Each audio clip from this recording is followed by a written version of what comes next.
Welcome to Car Shopping Questions and Answers. If you're car shopping right now, or you will be in the next 6 months, I want you to type me in the comments. If you are car shopping right now, or you will be in the next 6 months, type me in the comments.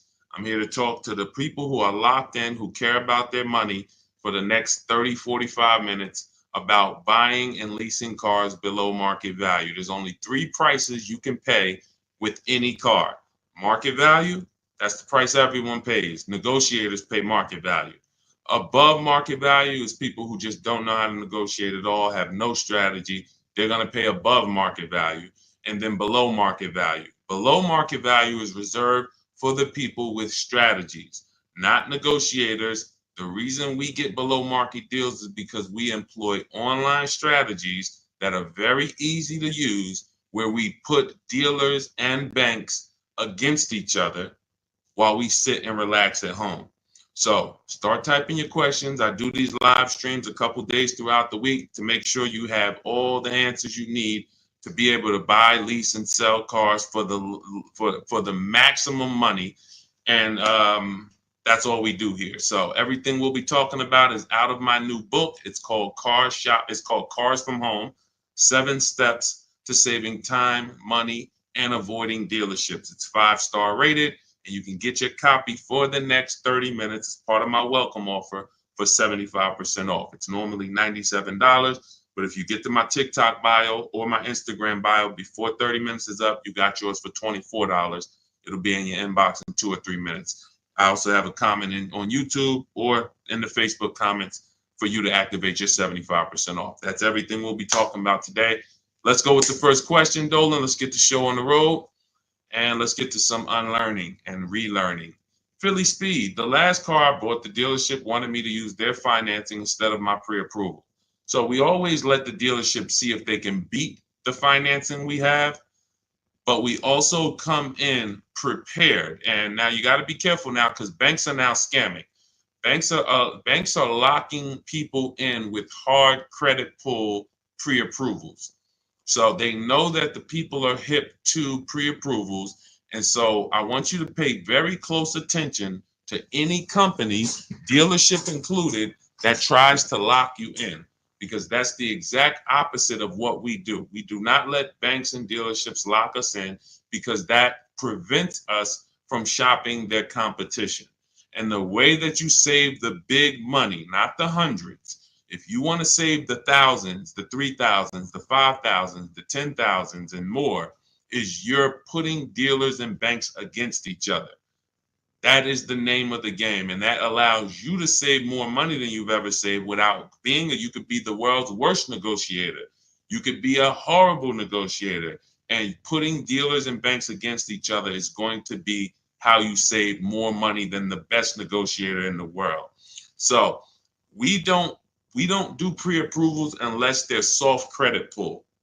If they're soft credit pull, we'll use the pre-approval to budget, because the only purpose of a pre-approval is to budget.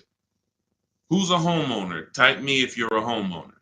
You know you got a pre-approval, or you got pre-approved for your mortgage to budget. They told you, based on your credit, based on your income, you could afford this much house, 300,000, 400,000, 600,000. They told you this is what your interest rate would be. This is what your monthly mortgage payment would be with taxes and insurance. So the only purpose for pre-approvals is budgeting. So now, when you don't, the reason why I hate bad pre-approvals, in my book I call them restricted pre-approvals, is because, one, they're going to activate the rate shopping window. Thanks, Dawn. The rate shopping window is a period of time that the credit bureaus give you to let multiple banks and lenders access your credit with a hard pull to compete. So within a 14-day period, you can have 20 banks access your credit, give you their best rate, so that you know you got the best rate because you created competition. Now, once you activate the first hard pull, the clock starts ticking. The clock starts ticking. And when you start, even see, You think this is your bank. It's not your bank. You don't own it. We don't own these banks. These are for-profit companies. Just like somebody said to me the other day at the gym, hey, I went to my car dealer and they told me this. I said, you own a car dealership? He said, oh, no, I meant the dealership that sold me the car. Okay, use those words wisely because it's not your dealership and it's not your bank. These people would not even want to know you if you weren't giving them money. So now that you actually know the truth and you're aware of what that is, let's start putting these people against each other so you can find out that these people aren't truly your friend. So the way we do it, I have a strategy I call the bank bidding war. This is what the credit bureaus allow. Again, you can Google Experian rate shopping, and you'll see an entire blog post that Experian put together saying how they allow you to rate shop with the hard pull, and at the end of the window, as long as you have multiple lenders within that period of time, not multiple dealers, not dealers running your credit, lenders, independent lenders, banks, credit unions, you're fine. At the end of the window, it's going to weigh on your credit like one hard inquiry. So if one hard inquiry would have lowered your credit score 10 points, 20 hard inquiries are going to lower your credit score the same 10 points because they see you're shopping for your rate. You don't get penalized for being diligent. You get rewarded because they know if you're shopping for your rate, you care about the $2,000 and $3,000 and $5,000 in your loan that you could save by getting the best interest rate. So we do this after we find our car, Philly Speed, because once we find our car, first of all, let me say this one thing. We separate who we buy our car from who we get our loan from. These two different people, because whoever wins the bid gets our loan. Whoever wins the bid gets to sell us a car. It's not the same person. It's not the same companies. What's up, Sheila? Good to see you, Sheila.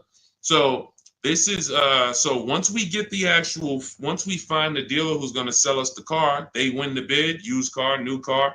We now lock that car up with a deposit. Now we come home, we do all our rate shopping online, banks, credit unions, online lenders. I have resources in my book where you have online credit unions. Let all these people compete. Then we call the dealer and we see if they can beat it. This is how we guarantee that we're not paying 7.2% interest when we could have been paying 5.9% interest. We're not paying 6.9 when we could have been paying 5.19. That's big money. And I know you haven't been taught that. You've been taught, oh, let me just focus on this, my monthly payment. That's one of the worst things you could do is being a payment shopper. Being a payment shopper, hey, give me the $400 a month for this car. We got a deal. That is one of the, and in fact, that's the first video I made on TikTok that really introduced me to the world. Is the worst thing you could do in a car dealership. Just say, get me to this payment, we got a deal. Payments they can manipulate. $400 a month on a loan is 5 years, $20,000 on a regular loan. There could be $30,000 on a lease, $35,000 depending on the car. On a lease, could be $18,000, $15,000 with bad credit. $400 a month. There's so many ways to get this $400 a month. So you don't want to be mixing these things. You want to separate your loan shopping from your car shopping. And it's easy when you're paying cash. Cash buyers don't make these mistakes. Cash buyers still overpay. They don't get, unless they're bidding, but they don't make the mistake of mixing their payments and thinking, wow, just because I got a good monthly payment means I got a good price on the car. Absolutely not. You could have a great monthly payment, but you paid a terrible price for the car. Two totally different things. That's why we separate them. Go ahead, Dolan. I see a lot of questions coming in. Let's go. We'll keep more coming. Let's go. You ever had bad? Okay, let's go to the next question. I don't even know what that means.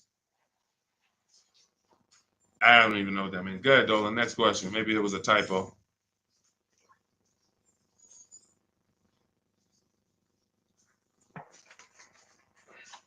Can you please let us know if there's any limits for gap insurance if I'm upside down? It depends on on the coverage. You need to find out the coverage. There are gap insurance policies that I've heard of that didn't cover the entire shortfall. So, for example, if your vehicle is worth $25,000, but you owe $30,000, you're upside down. If your vehicle gets stolen and not found or totaled, you're going to owe money. And I've seen this happen so many times throughout the years because people didn't get gap insurance. They'll literally total their car. And then so now you got a horrible life event that happened. You got into a car accident, and then you get a bill. You get a bill, and people are like, wow, where did I get this bill from? And it's like, your car was only worth 25, but your loan was 30. So if you're driving around in a car that does not have, that's not worth what you owe, but you don't have gap insurance, you're exposed. Something happens to that car, not only are you going to lose the car, you got a bill coming to you. So what I always say is, you got to know when you're upside down. You got to know when to get gap insurance. And you also have to know you don't have to buy it from the dealership. You can call your insurance company, see if they sell it. You can Google insurance companies that sell gap. Usually you can find it for a cheaper price than what the dealership is going to charge. But some of the worst, it's insult to injury. It's not many things like losing your car and then getting a bill on top of that. That's almost as bad as like having a car that's breaking down and then you got to fix something on it, but you still have a car payment. So the car doesn't drive, transmission's out, but you still got to make a payment every month. It's like, those are two of the toughest things. So know when you need gap insurance. Don't skip that. That's not a smart decision at all. But then check the coverage too, because he's asking about coverage. Check how much coverage. Do you have $15,000 of coverage? When you get your gap insurance policy, ask how much is covered if, God forbid, the vehicle is totaled. Go ahead, Dolan. All right. Hey, what's up, MT? I'm in the market to lease my first Mercedes. I'm looking for an S580E. Make sure you get multiple offers. So let me give you an example of somebody who shops for a luxury car, gets multiple offers, and this was an electric BMW. Where's Teddy's deal? Teddy got a $73,000 BMW i4 M50. He got it for, he said he got 10 offers. Now, we use a process in my book, it's called the 25 to 5. When you're getting a new car or a lease, you're reaching out to new car dealerships. And the reason why the strategy is called the 25 to 5, because we're going to get 25, we're going to connect with 25 dealers online. Takes us 20 minutes. Using my email scripts, we're going to get 5 offers. So it's 25 connections, 5 offers, 25 to 5. Now, some people you'll see they've gotten more offers using the strategy. In Teddy's case, he said, I received 10 offers. I only used the scripts provided. Closed on a 2024 BMW, $73,000 MSRP, $856 a month. Now, here's what I always say, and Teddy is going to confirm this.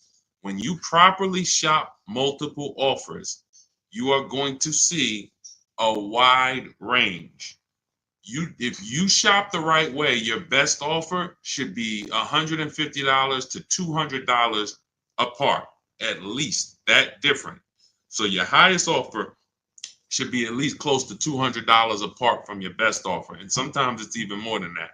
So in Teddy's case, you can see the dealer's initial offer came at $937 using the counter offer calculator, which I have in my book. You get access to this calculator where we put all our offers in, and then it spits out the counter offers based on the best offer we received.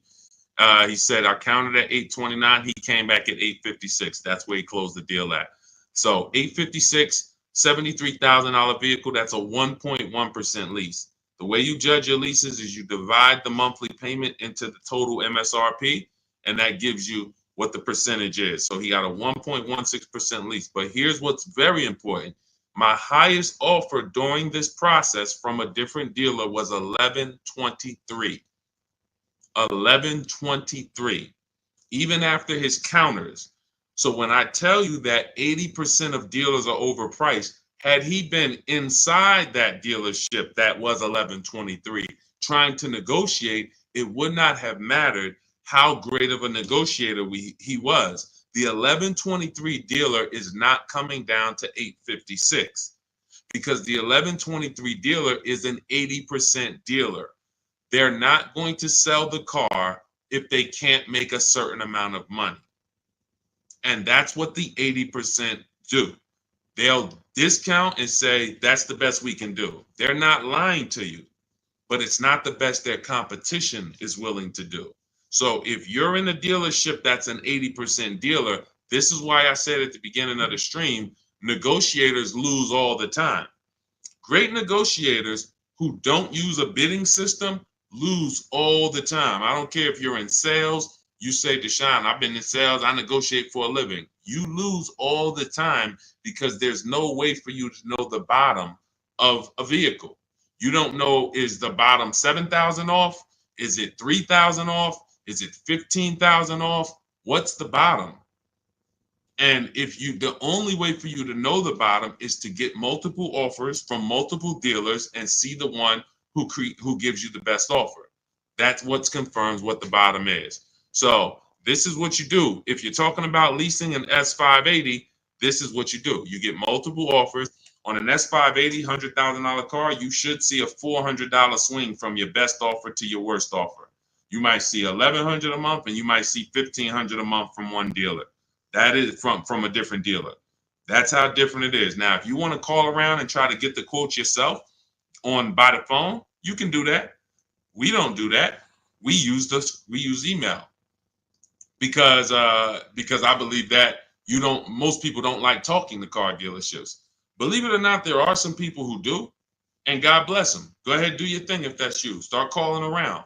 But if you're like, you just want to be able to copy and paste and use emails, that is all in my digital book, Cars from Home, 7 Steps to Saving Time, Money, and Avoiding Dealerships. It's already 5-star rated.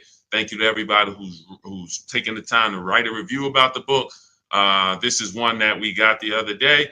Marguerite, I started pulling these up. This book is a must if you're thinking of getting a new or used car. So much has changed in the process since I bought my car 40 years ago.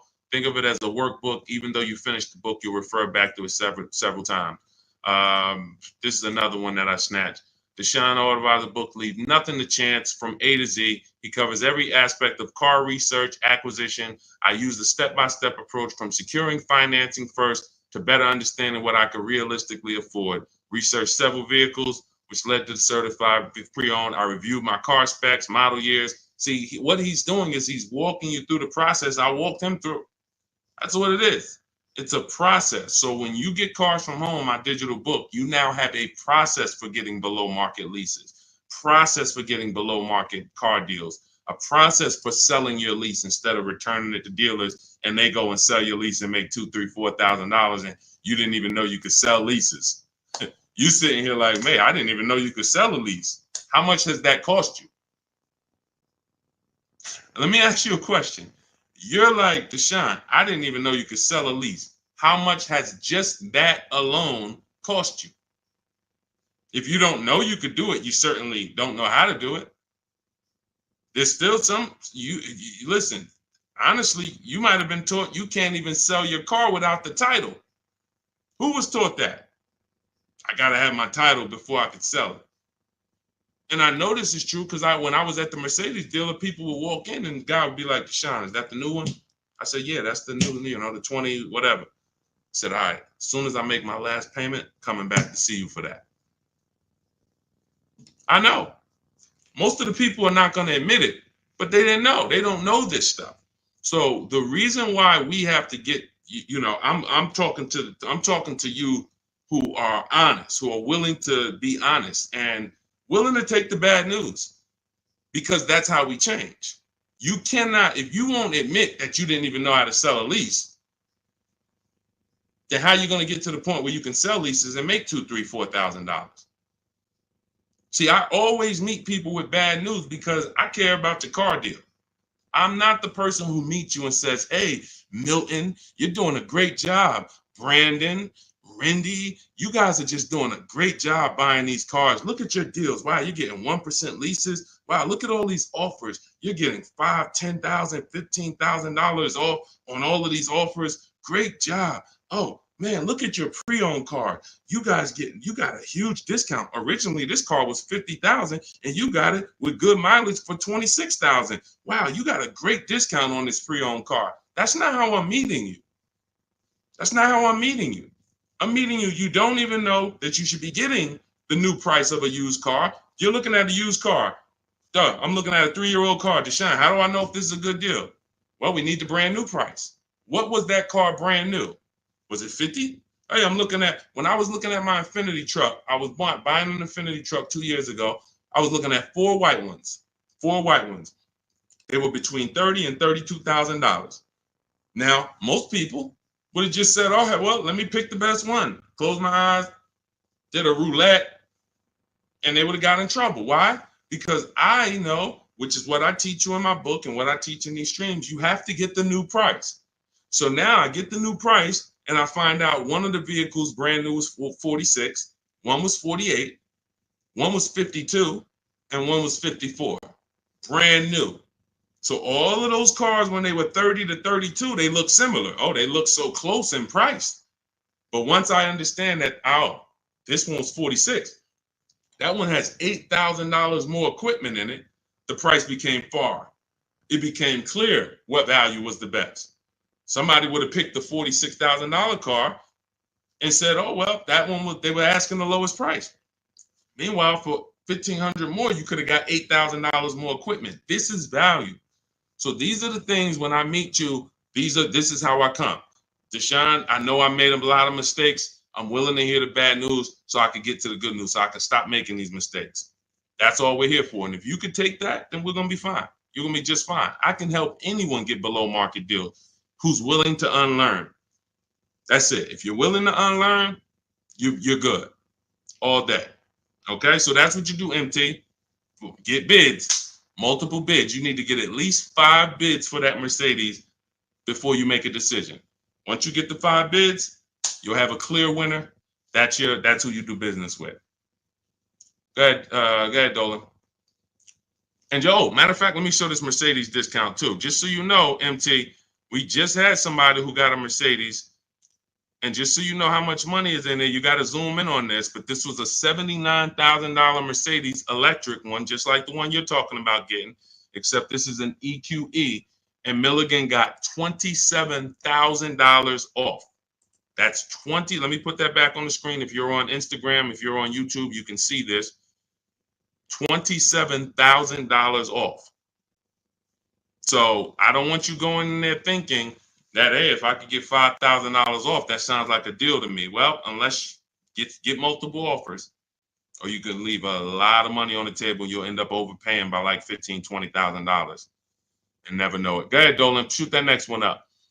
All right, welcome to the new people who just jumped on. This is Car Shopping Questions and Answers. We're doing rapid fire Q&A. Any car question, throw it up, type it up. Dolan will pull it into the screen. And shout out to the people who have liked the broadcast. Hit that like button. It means a lot. You make sure you run once you do that, you let the algorithm know we're talking big money over here. All right, ID Corals. What's the most discount seeing on a RAV4 Premium? You're feeling for the bottom. That's a losing strategy. So when I look at a vehicle like Tiffany's vehicle, Tiffany, look, she gets a Mazda 2024 CX-90. Her best offer from all of her bids was $6,530 off. At the time last year, Eddie got a Toyota 2023 hybrid Camry. Those were hot. His best offer at the time was $2,086 under MSRP. That was a time when people were still charging over MSRP for some of these hybrids and some of these Camrys. So you don't know what your offer is going to be. I wish I could tell you that, hey, a Jeep Grand Cherokee, if you get $7,000 off, that's the bottom. A BMW X5, if you get $6,000 off, that's the bottom. No one knows. And frankly, there's never going to be a way to know. The only way that you possibly could know is if you're in our network and you see people who make a deal. I'll give you an example. If I see Ansley picks up his QX, his Infinity QX 60. I see Ansley, let's see. He picks up his Infinity QX 60, $58,000 vehicle. He gets it for $554, no money down.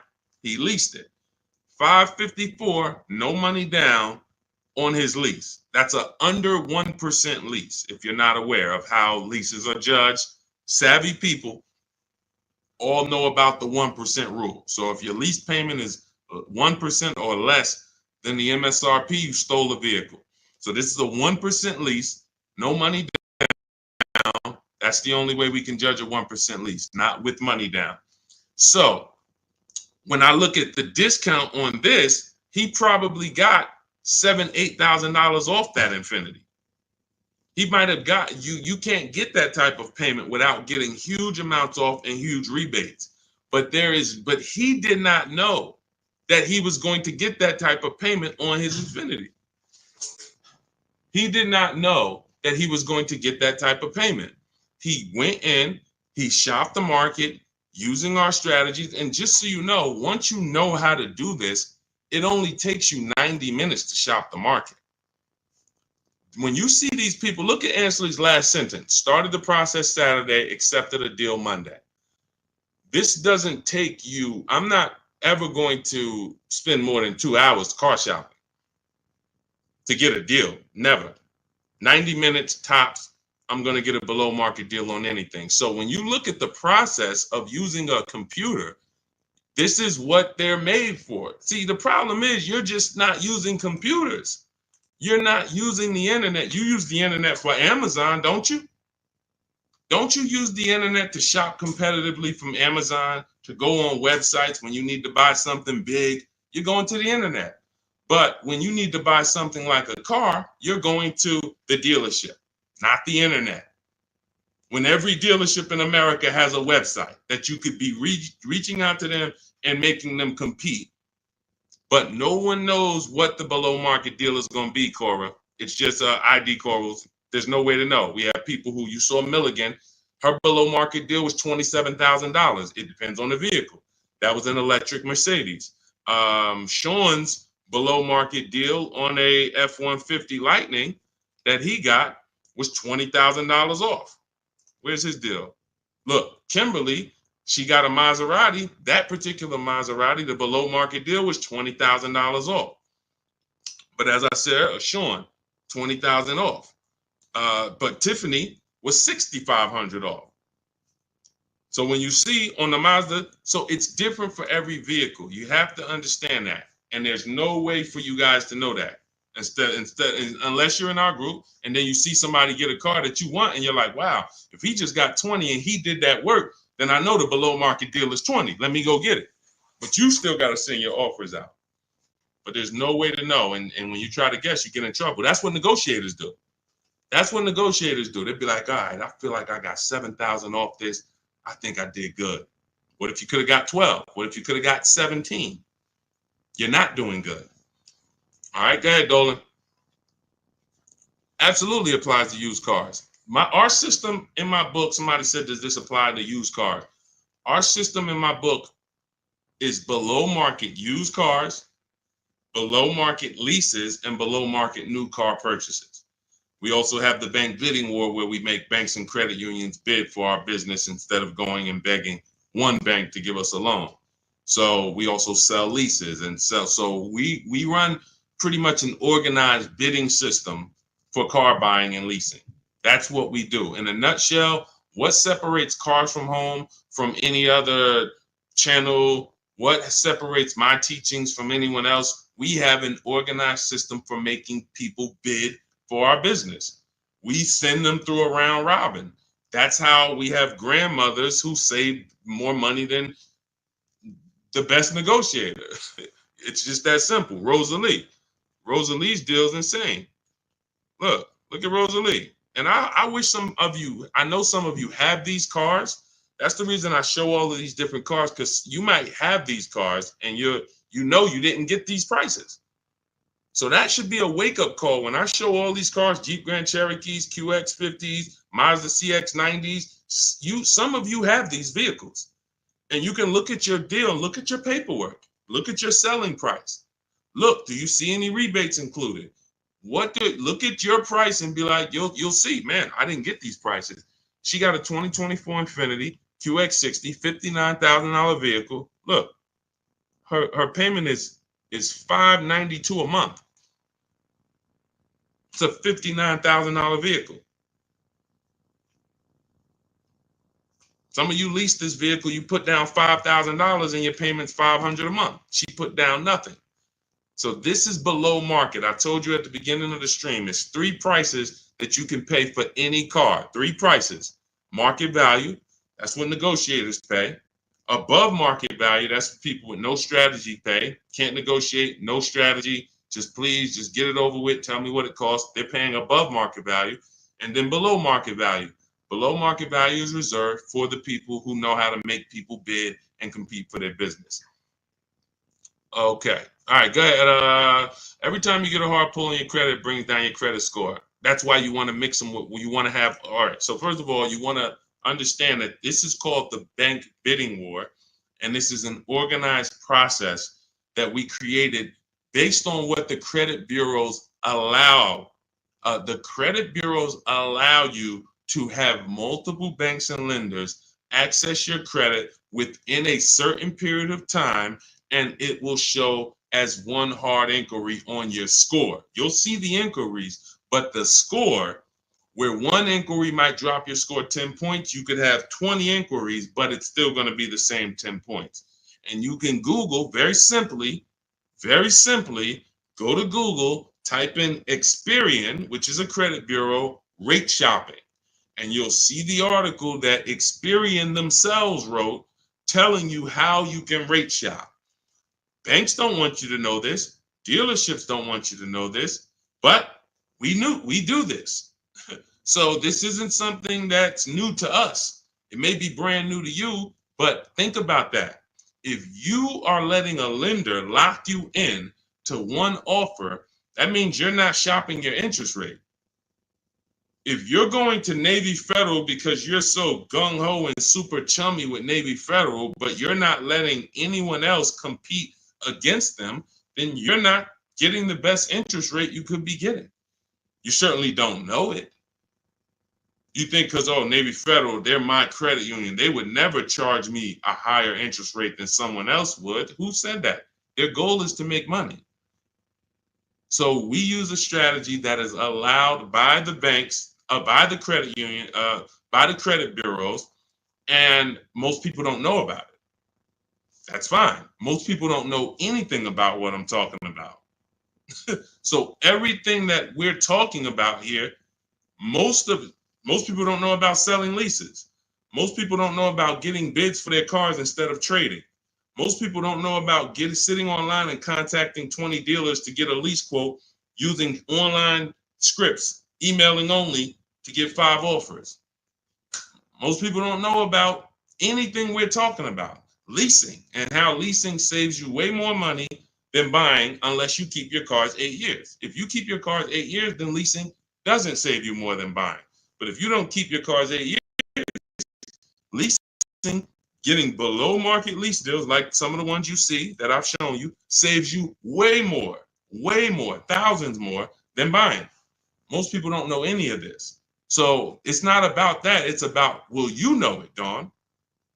I don't care about what most people know. I care about the people who are like, look, I want to know this. I want to know how to make sure I shop for my interest rate and don't let the dealer shop for it for me, or don't just let one bank give me their offer. No, it's too much money. You know the difference between, and I want to pull this up, the difference in interest between on a $40,000 loan, $40K loan, what's the difference in interest from, let's say, 5.9 to 7.9%? Because we're so busy talking about the money on the car, but we totally overlook the money in the loan. And we don't. So when in my process, those of you who have my book, you know the bank bidding war. You know we're taking shopping at home for our loan just as serious as we're taking getting the best price for our car. So look, on a loan period, 5-year loan, interest paid on a 5.9%, 5.9%, hold on, interest paid at 5.9 is 15.8, difference is 4,000. Positive comparison and interest cost, $40,000 loan over 3 years and 5 years. $11,000 in interest? That can't be right. Interest paid is that can't be right. Hold on.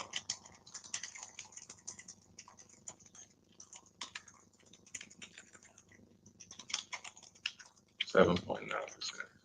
How much interest is paid on a 5-year loan? 7.9%. Could be over $15,000. That's impossible. 7.9 is that's impossible.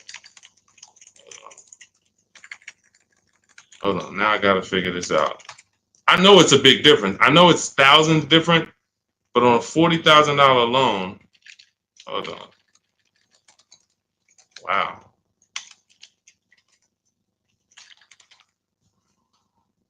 All right. So if I put in a $40,000 loan, 60 months,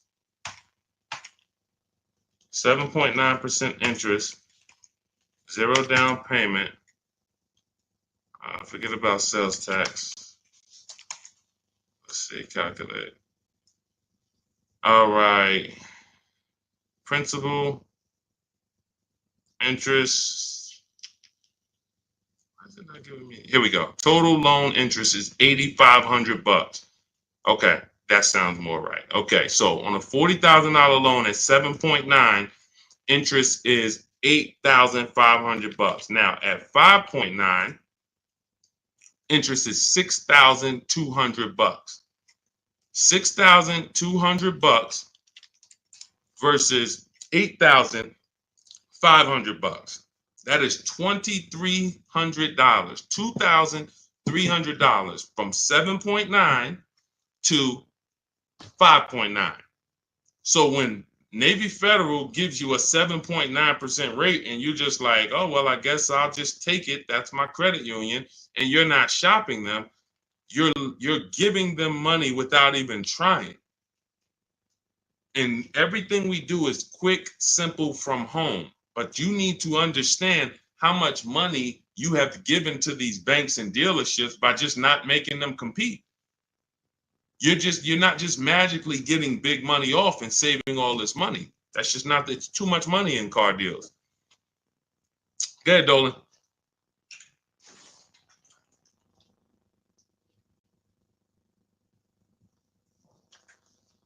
See, I see a lot in a lot of these questions. What I'm seeing is people trying to feel for the bottom.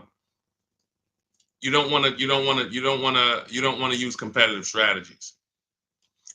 You're not going to get there that way. Michelle, what's a good APR on a 2014 car? First of all, a 10-year-old car, you shouldn't have a loan. In my book, I teach something called the rule of 72 and the 10th birthday. 72 months is the longest loan you want to take on a car. Anything longer than that is like a 50-year mortgage. If you got to take a 50-year mortgage to afford a house, you can't afford the house.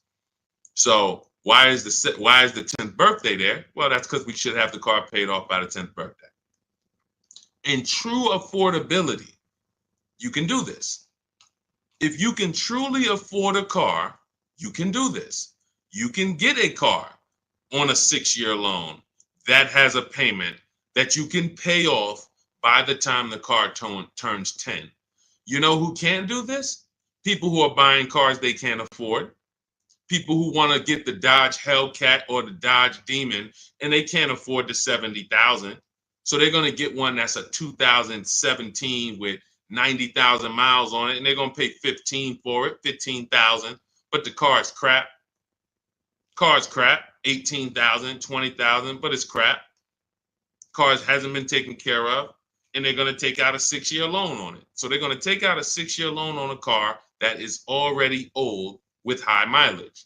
I've seen this. I call this the repo recipe. Some of you may have seen the video that I made on the repo recipe.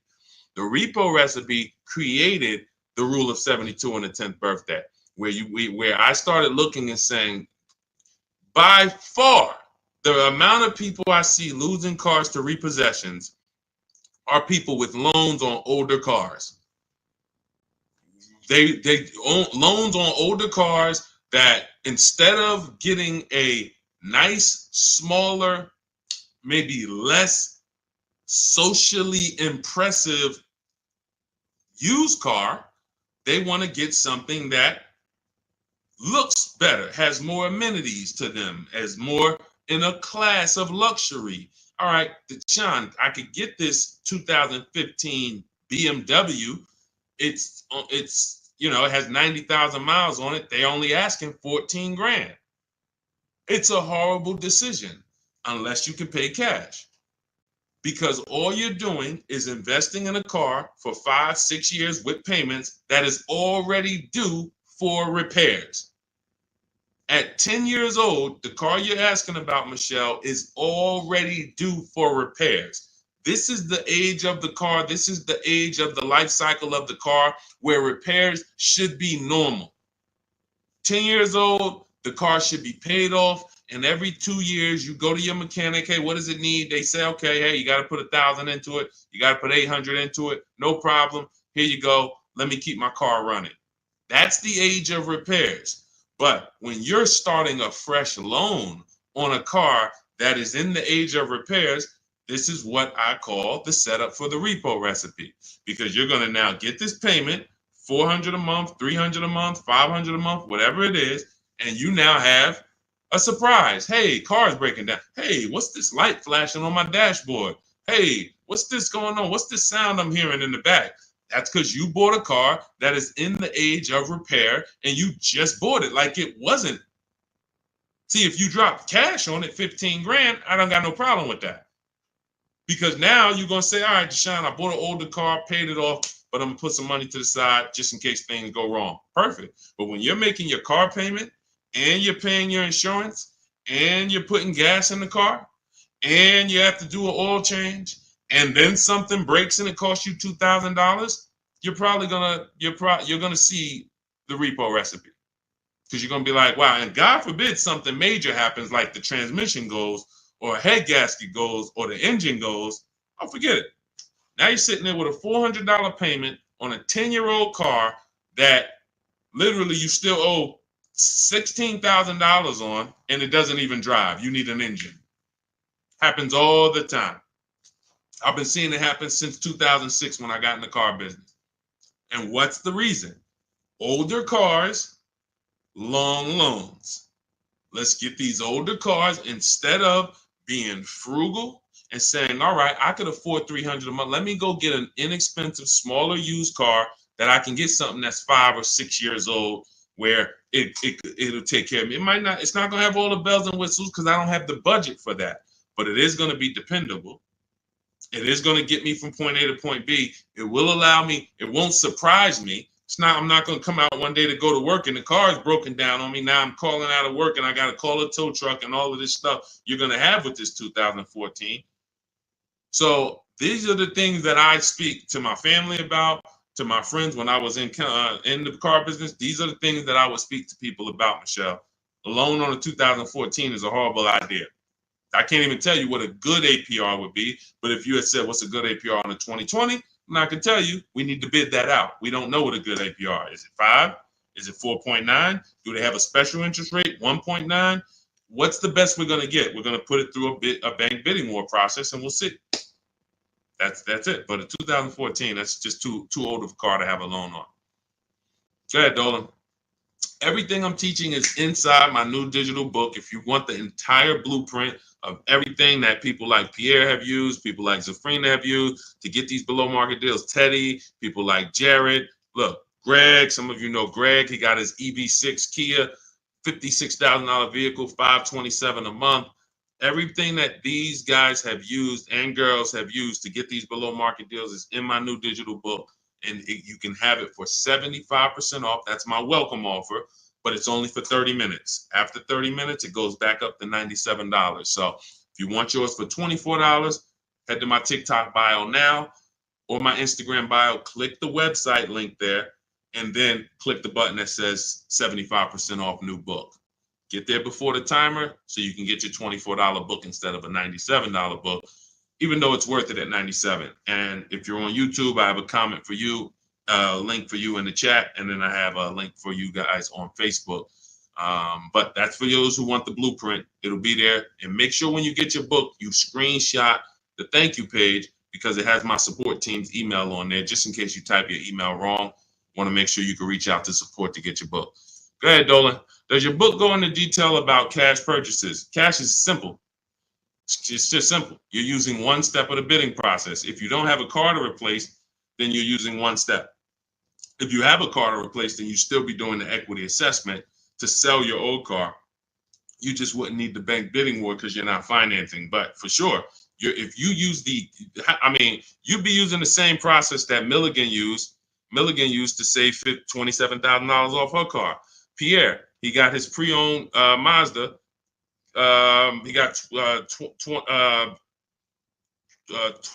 20% off certified pre-owned CX5. Used the perfect budget calculator.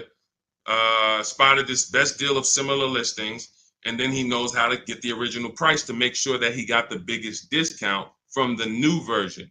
Somebody like Vincent. Vincent gets a Lincoln. He wanted to get what I like about Vincent is he got more discount than he went in to get. I can't even see all of these people. Here we go. Vincent, he said, I bought a 3-year-old Lincoln Corsair, under 45,000 miles. He targeted to get 30 to 35% off original MSRP using the multiple marketplace strategy in my book. He got a 43% off MSRP, original MSRP. See, that original MSRP, that's different language. That's language that you should be using when you buy a pre-owned car.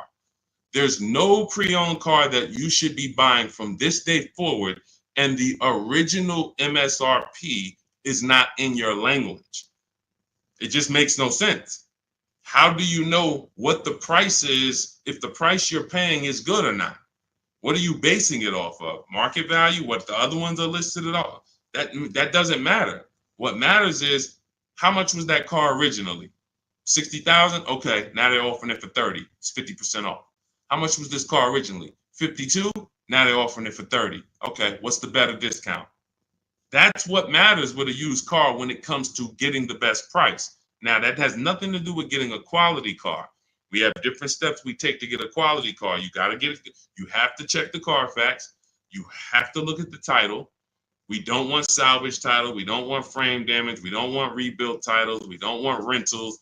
So you're checking the title. We're looking at accident history. We're looking at service records. We're checking to make sure that there's no bad data on that vehicle. It doesn't have electric problems, doesn't have software problems. We do all of this in literally 15 minutes. That's our steps for making sure we don't get a bad used car. But when it comes to pricing, you must know the original MSRP, or you can't. Nothing else matters when it comes to used car pricing. So that's all in my new book. Grab your copy. You'll have the entire blueprint for how we do this. Go ahead, Dolan.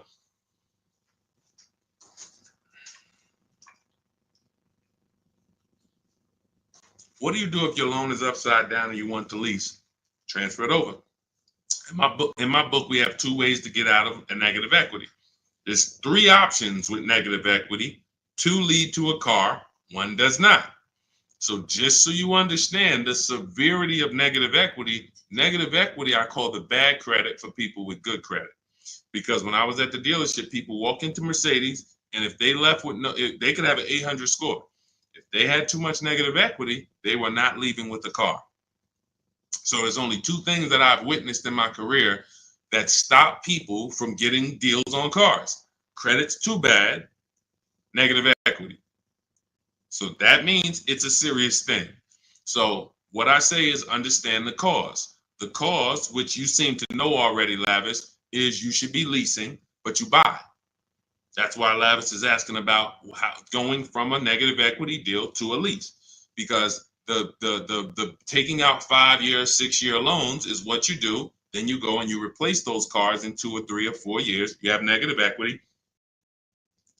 Happens all the time, especially to you who doing no money down deals. And to those of you who are putting down like 5, 10 grand, you don't have any negative equity, but you're losing that money. You're not getting that money back. You put down 5 grand, 10 grand on a car, then you come to trade it in 5 years, and you come to trade it in 3 years. You're not getting that 5, 10 grand back. You don't because it's just the car depreciates too much. So you're just throwing money at these cars that is not coming back to you. When you are going for a lease now, we have 2 ways that you're going to transfer to a lease from a negative equity deal. We're going to do our equity assessment. You're going to go to CarMax, go on these websites, CarMax, Driveway, Carvana, KBB, Instant Cash Offer, Car Gurus, and AutoNation. Sell my car. 6 offers. So they're going to give you 6 offers on your current car. Now, that is going to be the smallest amount of negative equity that you're going to have, because that's the best offers you're going to get. These are companies that fight every day to buy cars. That's what they do. So they're not lowballing. They're not saying, hey, we'll throw out one number here and then we'll negotiate. Hey, Charlene, good to see you. Good to see you, Michael Singleton. They're not doing that. They're coming in and saying, all right, we're going to put our best offer online. And then when we inspect the car, if there was something that you didn't tell us about the car, if there was something that you left out, we're going to need to deduct that when we inspect it. So they're putting their best offers online right there. And so that means that's going to be your lowest amount of negative equity, because you're getting the most for your car if you sell to one of them. So let's say your highest offer comes from a Car Guru's dealer who wants to buy your car for $19,000. Let's say you owe 21. You owe 21, they want to buy it for 19. Hey, Steve Long, what's going on? Good to see you. What should you do? You should pay the difference, because when you pay the difference, you're closing the deal with the least amount of negative equity. That's what you want. You're closing the deal with the least amount of negative equity. And so when you go buy your car, your next car, or lease your next car, rather, in your case, negative equity has nothing to do with the deal. So that's what you would prefer to do. Pay the difference and then go out and get bids for your lease and then do a clean deal. But now let's say, they offer you 19 and you owe 29. So you are now $10,000 upside down. You can't pay the difference. I don't have 10 grand to pay the difference. Okay. Now what you have to do is you have to transfer that negative equity to your next deal, which means you have to trade your car in. And we don't trade. We don't like trading because you can't get bids. What's up, Dion? Good to see you. You can't get bids. The reason why when y'all hear me say trading is a curse word is because you don't get the money your car is worth trading it. You don't get the money anything is worth trading it. So now you've bought this car, you found this deal, but now you have to go to the dealer and say, all right, I need you to take a look at my car. Now, what happens if Carvana offered you 19, but this dealer can only pay 17? It's just all they can pay. They can't match that offer. So you're going to have more negative equity in most cases when you have to do this. So, but that's okay. If you can't pay the difference, this is your only option. Now, it's very important for those of you who are trying to do negative equity trades and then go into a lease that you understand loan to value ratios, because that's what's stopping you from getting your deals. When you go to buy a car, the bank usually gives you 20% above the value of the car. That's the max the bank is going to really give a person with good credit. Sometimes a little more, but we'll use that it could go to 25%. Ridiculous banks will go to 30%, but 20% is really benchmark. So if the car you're buying is 40, the bank is going to lend you max 48,000. That's 20%. So no dealer, no bank. What's up, Benito? Nobody can get $50,000 approved on that $40,000 car. So when you buy your car, you're trying to buy the car, put the taxes in, put the fees in, and then throw the negative equity in. So the car was 40. Next thing you know, you're at 52, and you want to do a no money down deal. And you're wondering why you can't do a no money down deal, because the bank is saying we're not going to lend 52 on a $40,000 car. That's when they come to you and they'll say, hey, you got to put money down. Can you come up with $5 grand? Because we can't get the bank to approve it. It's loan to value. Now, also, what you need to keep in mind is when you can get big discounts off the vehicles, you can actually bring over more negative equity. When you look at Sean saved 20 grand off his vehicle. If he had to throw 7 grand negative equity on there, he could do it. If you had to throw it, honestly, he got a $20,000 discount. If he had to throw 20 grand of negative equity on here, he could do it. Payment's going to be high, but he could do it. It wouldn't affect the loan to value ratios because he got a huge discount off the vehicle. We talked about Tiffany. She got $6,500 off of her vehicle, her Mazda CX-90. If she wanted to slap $7,000 of negative equity on top of this deal, she could do it because she got a big discount. And the bank says, well, we're basing the loan off 44, not the fact you bought it for 36, 38. You got a big discount, but that we don't care about that. We're looking at 44 and we'll lend up to 51 or whatever. So if she gets $7,000 off and she wants to throw $7,000 in negative equity, the bank's going to say that's fine, no problem. So it has a lot. It has a lot to do with how much negative equity you have, and also what is the vehicle you're getting and how much discount did you get off that vehicle. That's what matters. So make sure you understand what's causing negative equity, which is for you. So because, like I said, Lavish seems to understand she's going into a lease, but the cause for negative equity is buying cars when you should be leasing. Very simple. Yeah, Bella, that's a $7,500 rebate, and that's not the only thing you should be thinking about. Like you want to look at what discount can you get in addition to the $7,500 rebate. That's how we have people that are saving, $15,000, $10,000, $20,000. They're getting the rebates for the electric vehicles, but they're also getting huge discounts from the dealers that are winning the bid. Go ahead, Dolan, shoot the next one out.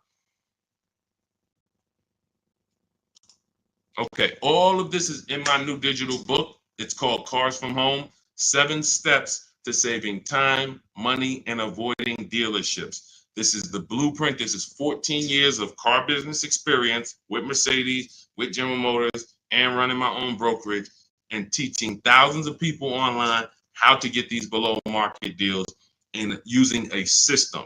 We don't wing it. It's not an accident. It's not like, oh, I hope this works. This is a particular set of things you do online to make dealers and banks bid, and success is guaranteed. If you trust my process and forget about your old way of no process, you will be fine. The success is guaranteed. So as part of my welcome offer, you can get the book for 75% off. It's normally $97 because it's worth every penny. I didn't want to price the book like it was a regular book because it's not. So it's normally $97, but for 30 minutes, you can get your copy for 75% off as long as you get to my TikTok bio, click the picture of me before 30 minutes is up. The welcome offer is only 30 minutes, then the price goes back up to $97. So you can go to my TikTok bio, go to my Instagram bio, click the website. You can go to the comment section on YouTube or the comment section on Facebook. Click the link and get your 75% off. But make sure when you get your book, you screenshot the thank you page, because it has the link right there to open the book. And then I also email you a copy, but sometimes you'll type your email in incorrectly and we can't email it. So you'll have my support team's email just in case. Is Capital One a good option to finance a car? We get bids. We spent a lot of time. You must have just jumped on, Jen. We get bids. There is no bank that is giving you the lowest rate. If a bank always gave you the lowest rate, they would be out of business. So when we consider what lenders, why do you think there's people in the money business? There are people in the money business. They don't care if you buy a car. I see you, Genome Hamilton. We'll get to you. Get that question from Genome on Facebook, Dolan, next. So why do you think there's people who are in the loan business? They don't sell cars. Banks don't sell cars, they sell money. So when you just see the overpaying, I told you guys, it's 3 prices you can pay for anything you get: market value, above market value, below market value. That means you can get a market value loan. That's the average. You can get an above market value loan, which is above average, 2-3 points higher than what you could have got just because you were lazy. Now you're paying not 8.2%, but you should have been paying 5.7%. But you just didn't bother. You just said, okay, I guess this is it. But below market deals come from competitive offers called bids. So when you are when Capital One should be a bank that you get a bid from, Navy Federal, Bank of America, Community Credit Union, Lightstream, everyone and anyone should be in the bank bidding war, because the more the better. So when you get my book, you get the bank bidding war blueprint. For those, every time you're going to finance a car, you would use that process to make banks and credit unions bid for your business, so that you guarantee you got the lowest rate. You don't drive off hoping you got the lowest rate when you didn't even make anyone shop. How would you have the lowest rate? There was no competition. We cannot get money off when there's no competition. The big money, the thousands of dollars off that you're seeing, is reserved for competition. This is reserved for people who make people compete for their business. That's what the big money is reserved for. Look, 4 days of leasing like a boss. Started with a Kia Telluride EX. That was my first choice. 15,000 mile a year lease, range from 642 to 753. Moved to Honda Pilot EX. All-wheel drive is choice B. Got quotes between 616 and 719 after contacting every dealer in North Carolina. We do this totally online, so Melissa's talking about the entire online process. The dealer I ended up leasing from originally quoted me 719, came down to 616 in 3 days, 0 at signing, 0.13% lease. This is what it's about. Competition.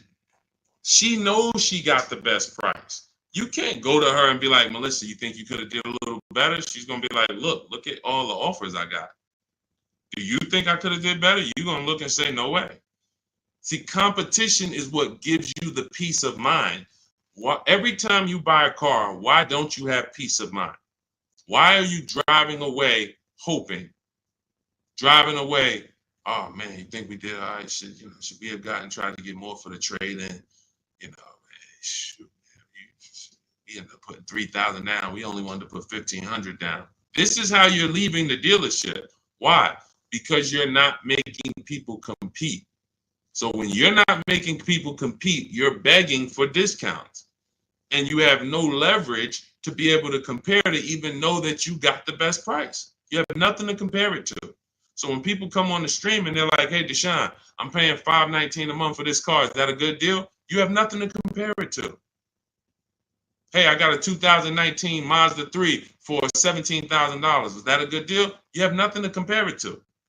But if you had seen 7 Mazda 3s and then the one you got, it was originally, $31,000, but you paid, $17,000 for it. You know this.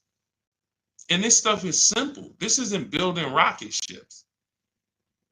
But this is reserved for the people who care about their finances. Everyone doesn't invest. Everyone doesn't save. Everyone doesn't, take financial literacy seriously in any way.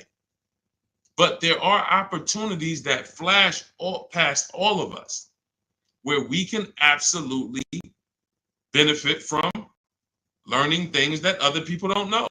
If you learn how to invest in stocks better than other people, you're going to do better than other people. If you learn how to get cars less than other people, you're going to get less than other people. This is not by accident. But you got to focus. This is your second most expensive purchase. So this is only for the people who are focused. This is for you. The blueprint, everything, my book, anything I do, the streams. The streams aren't for distracted people.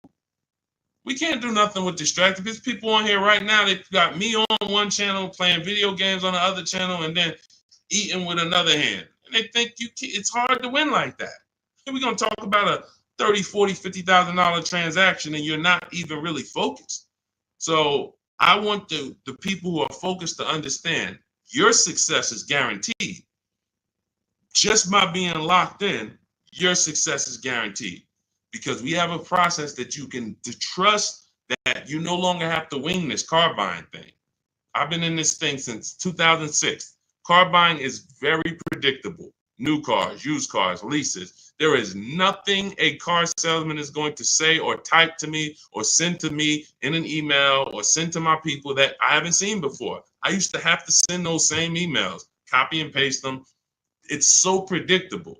So once you understand that, you'll understand why we're able to get these deals. All we're doing is putting people against each other. Simplest terms. Simplest terms. But we do have some advanced stuff when it comes to leasing versus buying. Obviously, this is more advanced teaching that people don't understand. But getting the money off, it's competition. Competition. Go ahead, Dolan. Shoot the next one in. Jerome Hamilton, if I get a GM employee discount, can I get a better lease? Who knows if they're going to really give it to you? See, the problem is when you walk in and say, hey, I got a General Motors discount. All right, here, let me work you up these numbers. All right, it's $601 a month with $2,000 down. Oh, that's the GM price? Yeah, that's the GM price. How do you know that? How do you know the GM price? How do you know it's not $3,000 in rebates that I'm holding back? How do you know it's not $3,000 in rebates and I'm only giving you $1,000 of it? Here, hey, I also we have $1,000 rebate. I also put in there for you. Oh yeah, you did with the GM pricing? Yep. You don't know. You don't know. So no matter whether we get X plan, GM deal, Mercedes fleet, does not matter. Multiple offers, because when you get multiple offers, what you're going to see is that some people are not going to give you the GM discount. And some people are not going to give you the rebates. They're just not going to do it. It's in their DNA. An 80% dealer is going to try to make everything they can make. I'm not giving this guy the $2,000 rebate. Wow, come on, I'll sell his car to somebody else. So now you're going to deal with an 80% dealer and hope you can get a deal. No. Once you see the 20% that says, here's your GM discount, and here's a $3,000 rebate, and here's the price. And then you compare it to the others, you're going to see, oh, those guys were trying to get over on me. Of course, that's what they do. That's what they do. 100%. Go ahead, Dolan. We always get bids. Doesn't matter. You can't trust anybody to give you a price and give you all the rebates and give you the hidden money like they're your friend. That's just not going to happen. If they rather make the $5,000 themselves, why am I volunteering money that you're not even asking for? You came in and you asked for a GM discount. I'm giving that to you, maybe. But you didn't ask me about these rebates. You didn't ask me about, I don't need to volunteer this. This is how they look at it. So many times you get in there, you go, oh, give me the invoice price. Can you give me the invoice price? We got a deal. Man, if half these people that I've shown you on this stream had accepted invoice price, they'd be looking at these prices that they paid and saying, why the heck did I pay that price? Invoice price means nothing. What if you got a $7,000 rebate, $15,000 rebate on some of these vehicles? What if you got a $4,000 rebate? Invoice price has nothing to do with rebates. So now, all right, I'll take off $2,500 to get you the invoice, but what about, that's it? You happy with that? Yeah, that's all I want. My father told me get the invoice price and I got a good deal. All right, your father was sadly misinformed. Unfortunately, thank you. I'm gonna take a vacation on this commission that we just made $7,000 on you. My cut is probably $1,200. I got a nice pay. Thank you. Thanks to your dad too. It's a good guy. Good guy. Keep following his advice. This is how it goes. Unfortunately, these people are not your friends. And as a former car salesman, I keep it straight. I keep it straight because unfortunately, most people on here, you just I'm going to my car dealer. These people are not your friends. You invite Charlie over to barbecues. Charlie is my friend. He's been selling me cars for 20 years. Sold my dad cars. Once you start making him compete, next time you buy a car, lease a car, say, hey, Charlie, look, I'm going to get a number from you, but I'm also going to get numbers from a couple other dealers. Hey, what you mean? Watch Charlie get mad. Watch Charlie get mad. What you mean? What, you don't trust me? I've been doing business with you for 20, 30 years. Yeah, but I want you to actually, I just want to, this guy Deshone told me I need to shop around, always make sure, because it's a lot of money I could be leaving on the table. Oh, man, come on, man. See, that's a person that never wanted to compete. He would rather come to your barbecues, be friends with you so that you don't make him compete. Because the minute you start making dealers compete, you're going to see how much money you've been losing. That's the only way. It's the only way. You start making these dealers compete, you're going to see, dang, I've been overpaying. Some people right now getting phone calls right now. Hey, come on in. We're going to upgrade your lease. Good news. We're going to keep your payment around the same price. Who's getting these phone calls? Who's getting these phone calls? Good news. I can get you out of your lease right now and get you into a new lease about the same payment. Who's getting those phone calls? Who's getting those phone calls? I ain't been on since 5 a.m. KD. Chill out, bro. Chill out. Who's getting those phone calls? Right? Hey, come on in. I could get good news. I could get you in the brand new 2025. You don't even have to you don't even have to put no money down. Come on in, right? All of that, right? Everybody's getting those calls.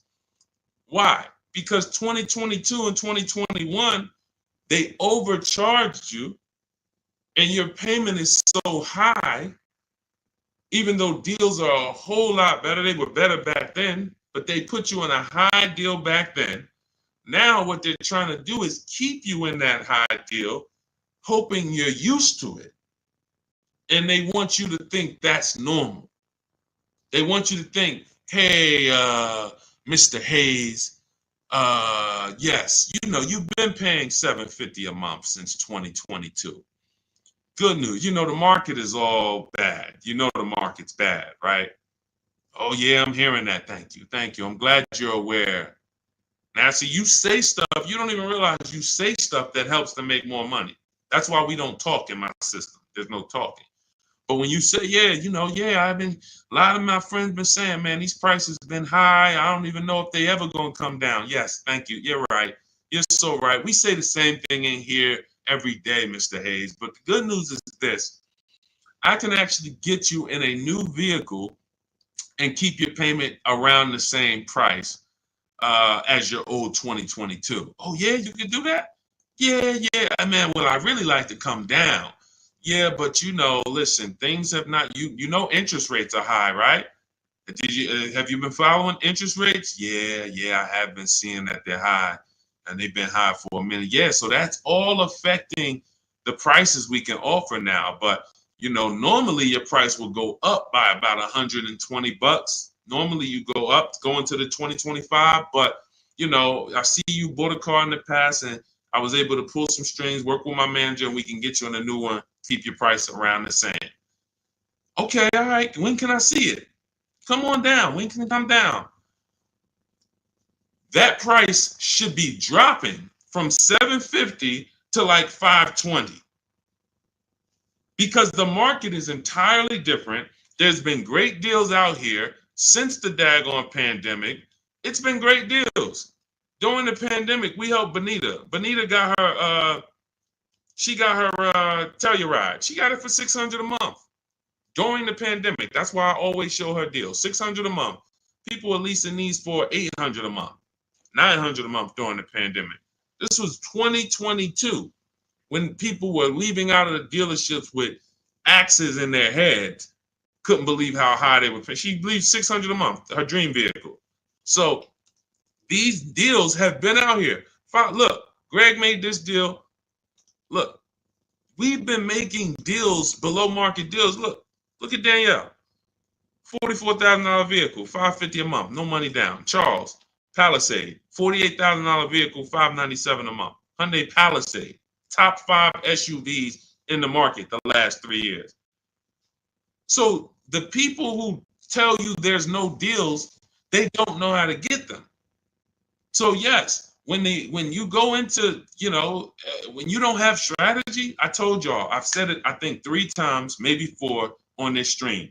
There's only 3 prices you can pay. Market value, that's what all the negotiators are going to pay. They think they did well. All they did is pay the average price of a negotiator. Now you got above market value. That's for the people who can't negotiate. You don't like negotiating. You're not good at it. You just close your eyes and hope that it works out for you. You're paying above market value. And then below market value, which is what you see these people pay because they're not negotiators. They make people bid.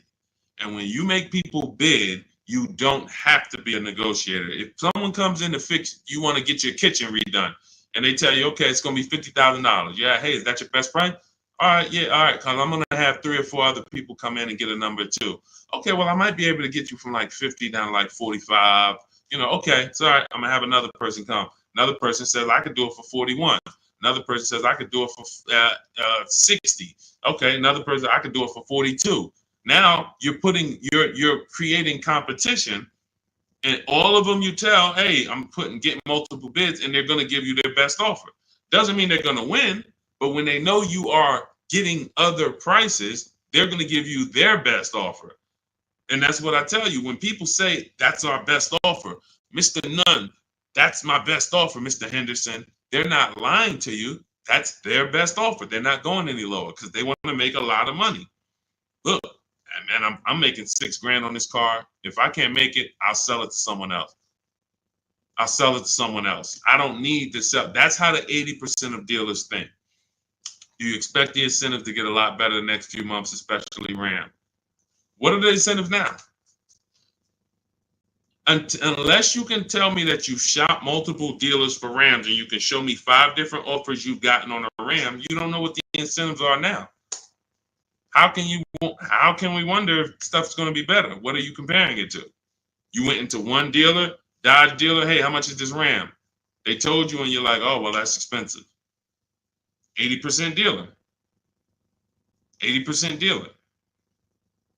And again, the only way for you to see how much you've been overpaying is to start using these strategies that we teach for multiple offers.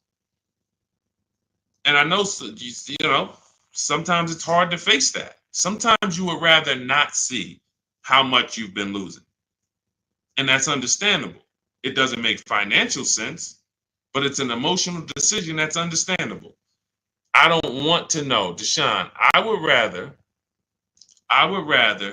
keep shopping the way I've been shopping and save no money or the same money rather than shop the new way and then see that the old way was costing me tens of thousands of dollars. That doesn't make financial sense. But the people when you ask, are the incentives good? You got to know what the incentives are now. That means we run the market. When I was shopping for my mother a couple years ago, I ran all the offers on a Mazda CX-5 for her in October. I didn't like the deals. I didn't like the lease offers. I contacted them again in November, emailed them all again. Hey, what do we look like in November? Didn't like the deals. Emailed them one more time in December. Or one of the dealers actually reached back out to me and said, hey, I got this car coming in. We did the deal in December. That is keeping track of incentives. That's monitoring programs. If I shop the Ram right now, it'll take me no more than 60 minutes to get literally 5 to 7 offers on Ram. Using my system, the 25 to 5 strategy in my book, I go into the book, I literally use my scripts, and in 60 minutes, 90 minutes, I'll have 5, 7 offers on Rams. That's just how it works. So now I'm able to look and see, all right, what type of discounts are they offering? What are the incentives? What are the programs? Do I like them? Do I not? All right, let me check back let me check back next month. Let me see if there's any new incentives. So that's the way it works. That's the way you move the market. We have to be able to monitor what the deals are. But I see, unfortunately, there's a lot of you who you want to try to fill for the bottom. That's just what you've been trained to do. It's a losing strategy. I would love for you, if I was still at the dealership, I'd love for you to come and try to fill for the bottom. Especially if I work for a manufacturer where we got rebates a lot. Come on in, fill for the bottom. $3,000 off is a good discount. When's the last time you got $3,000 off a vehicle? I just think, I think I might be able to get more. Okay, listen, we settle at 5. You don't know I had a $5,000 rebate, so you're just not going to know. So you can sit here and feel for the bottom all you want. It's not going to work. You're still going to leave wondering, hoping it's a losing battle. That's why I'm trying to tell you, stop doing it. Stop doing it. You're asking, okay, what's a good interest rate for this vehicle? You're trying to feel for the bottom instead of sitting at home the way my book teaches you and making people bid and come to you and have all of these people begging for you to do business with them. Oh, how much discount should I be getting off of a Toyota Camry? Feeling for the bottom. Instead of sitting at home, contacting 25 dealers online, using my strategies, using my scripts, and saying, okay, now I got 7 offers on a Toyota. Oh, I see the biggest one is giving me 5,000 off. Okay, that's the market. That's the below market. You cannot feel for the bottom. You can keep doing it. It's just a losing strategy. You're never going to get the discount, the maximum discounts, feeling for the bottom, walking into a dealer. It's just never going to happen. So for those of you who are tired of that, you're like, I don't want to be feeling for the bottom anymore, Deshone. I don't want to be worried about being a good negotiator, Deshone. I want to be able to have a plain, simple system for getting dealers and banks to bid for my business. That's what Cars from Home is, my digital book. 7 steps to saving time, money, and avoiding dealerships. You can get your copy for 75% off. That's my welcome offer. In my TikTok bio, click that picture of me, or click my Instagram picture, go to my bio, click the website, and then you'll see a button to activate your 75% off your book. Grab it. It'll be in your inbox. You'll have all the strategies necessary for paying these prices, the same prices you've been seeing me share throughout the stream. Or if you're on YouTube, I have a link for you in the comments. If you're on Facebook, I have a link in the comments for you. Grab your book, use it, and shop empowered. The old days are over. The days of going into dealerships, over. Spending more than 30 minutes in a dealership, over. You'll never do that again. Begging for discounts, over. Not knowing what to say, hoping, oh man, they told me don't tell them I had a trade. All of this garbage that they've been none of this stuff works because you're not employing competition. So all of those days of that's over. Watching social media videos, all right, man, let me try to remember this. All of that is over because we have the blueprint. It's already 5-star rated. You can Google it. Thank you to everybody who's reviewed the book on Goodreads. We appreciate you. We couldn't get to this many reviews and a 5-star rating without you guys taking the time to rate the book and review it. But grab your copy. As long as you get there before the 30 minutes is up, that welcome offer is only good for 30 minutes. After that, the book does go back up to $97, which is still a great price. But $24 is better than $97. So get there before the 30 minutes is up. TikTok bio, Instagram bio, YouTube comments, Facebook comments. Use the book and go win. All right? Unlearn everything you've been taught. That's the key. Leave everything you've been taught at the door. Trust this process. Success is guaranteed. All right? God bless you. I'll see you on the next stream.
Look, so we're explaining how you can take negative equity. If you get a car that you end up getting with a big discount, you can bring the negative equity over. And this Ionic deal, when this person shared it with me that they got a couple days ago, they got a $49,000 vehicle for $325 a month. Using these systems, using what you're going to learn. But here's the thing. Let's say she had $7,000 of negative equity now. She could literally take that $7,000 into this 2-year lease. That her payment's only going to go up $291. There'll be some tax there, so let's just say it'll go up another $310, and we add that to our first $300. So her payment's $610. Normally, getting a $49,000 car, bringing $7,000 of negative equity over does not equal a $600 payment. That's a $1,100 payment. That's a $1,200 payment. But if you get the right car where you can get tons of money off. And right now, leasing some of these electric cars, as long as you know how to get these $15,000, $20,000 discounts off of them and lease them, this is a brilliant way to get out of negative equity, because once these electric car rebates and these electric car discounts go away, the market's very soft on these cars. Once they go away, we're not going to be able to move negative equity over to these leases and make it make sense the way it's making sense now. But for now, huge opportunity. That's what I will be doing. Driving an electric car for 2 or 3 years, taking the huge discount that I'll get from shopping around, and then bringing my negative equity over. And then once the lease is done, you have no more negative equity. You do a fresh deal, and you never have negative equity again. Just make sure when you lease, you get the mileage you need. Alexis Owens, welcome to the group. I see you just follow. Andre Guest, thanks for sharing. Shout out to the sharers.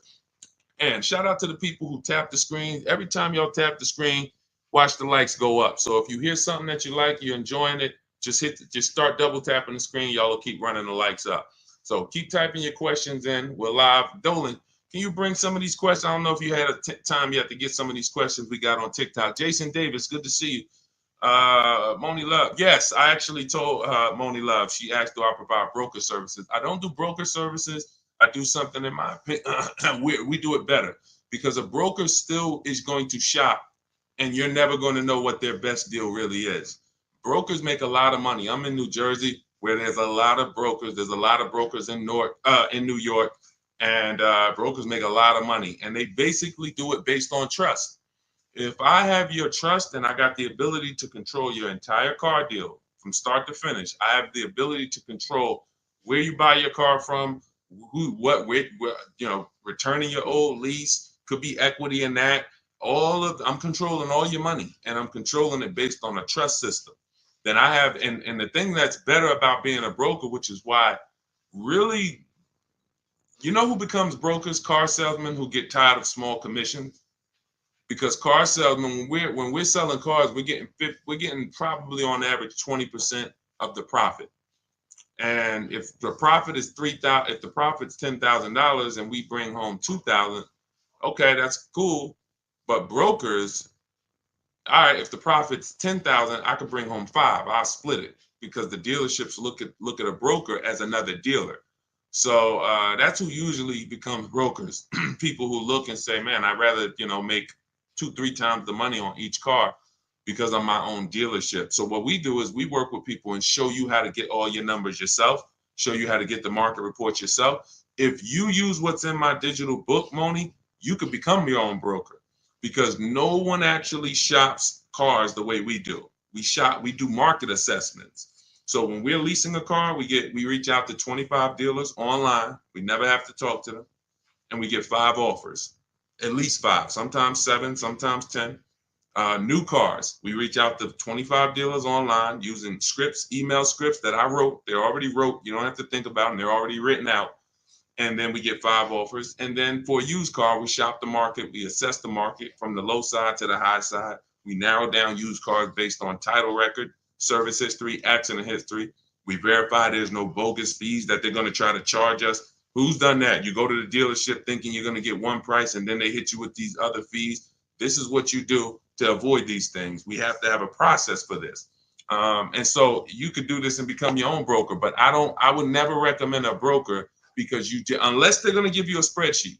If they're going to give you a spreadsheet of all the work they did, all the dealers they shopped, all the entire market that they assessed for you, then that's a broker that I would hire. And no one does that except us. We'll be launching that service very soon. Very soon. So the people who like Deshone, man, I mean, if I could just pay y'all to run this whole and do your whole system for me, that's coming very, very soon. But for now, you may want to, shop with us. We have 3 ways that we can help you.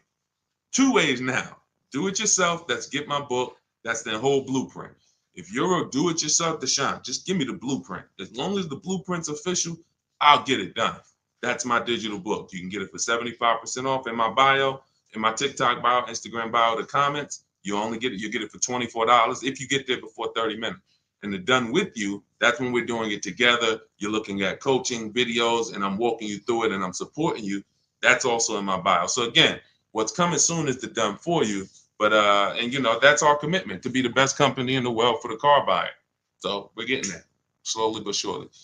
All right, go ahead, Dolan. Let's get to some more questions. Keep typing questions. What's up, Martin? See a lot of people checking in on TikTok. Chris, good to see you.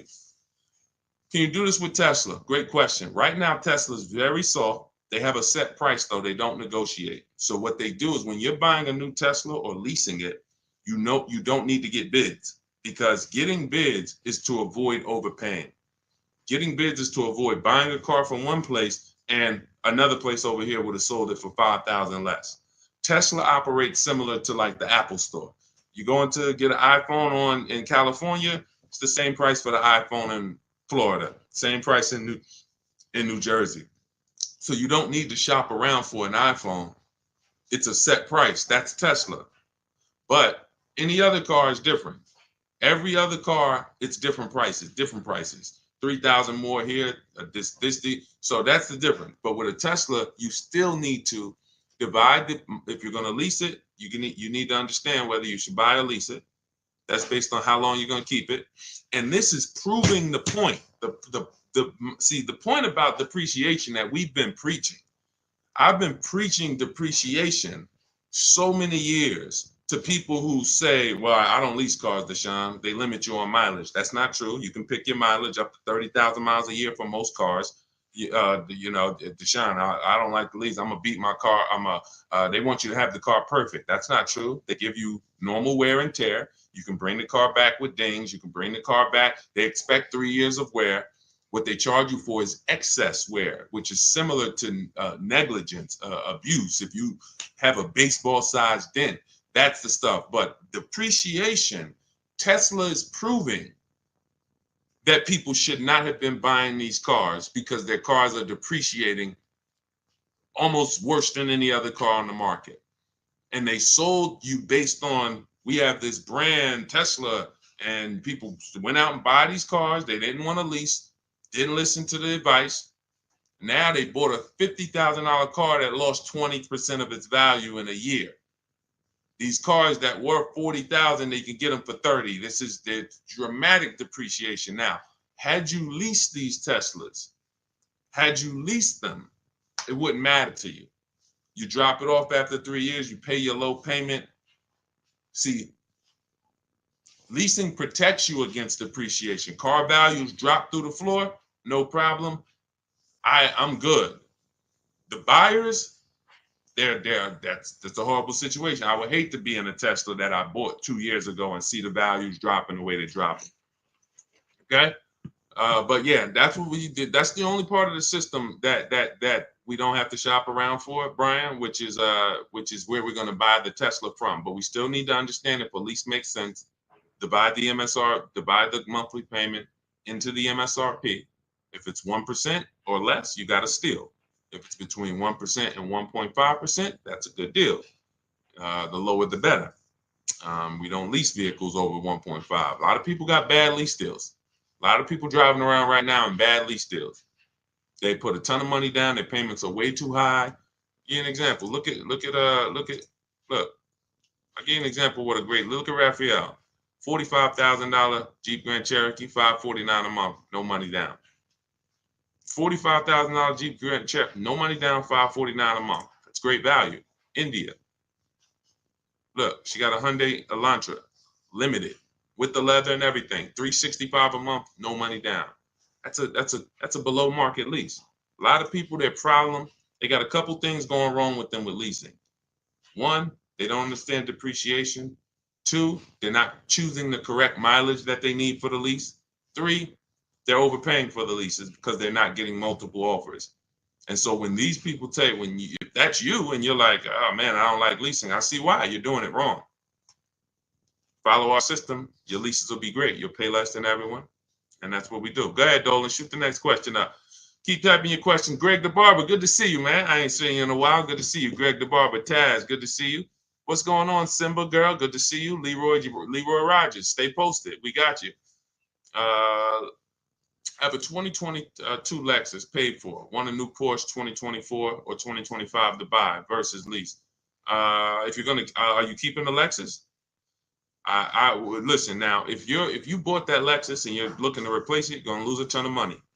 And if you pay cash, which is you either paid cash or you paid it off very quickly, what you're going to see is when you go to replace, first thing you would do is decide, are you keeping this next bill? I'm going to give you your first two steps, Leroy. First two steps. They're easy. How many years are you going to keep the next vehicle? Is it less than 8? Then we should be shopping for a below market lease on the Porsche.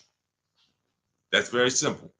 Are we going to keep the Porsche more than 8 years? Then we can buy it, because we're going to avoid all depreciation with a long-term buy. If I got a Porsche outside and I kept it for 8, 9, 10 years, at least 8, then that's okay. Even if I overpaid for it, which I don't want you to overpay. If you really listen to me, then not only will you win with depreciation, but you'll pay less money for a Porsche than anyone else. I helped somebody get a Porsche Macan. He got 10, 15 grand off. He got so much money off, he didn't even understand the numbers. He just said, I had to get like 10 to 15 grand off of this because he had shopped it his way and he saw the numbers were so much higher. And then he met me, he used our system, and the price dropped by like 200, 300, close to 200, 300 a month. And he was like, I had to save like another 10, 15 grand off of this. I'm like, yeah, that sounds right. So that's the first question. You're going to keep it for 8 years. If you're going to keep it for 8 years, then we buy the Porsche.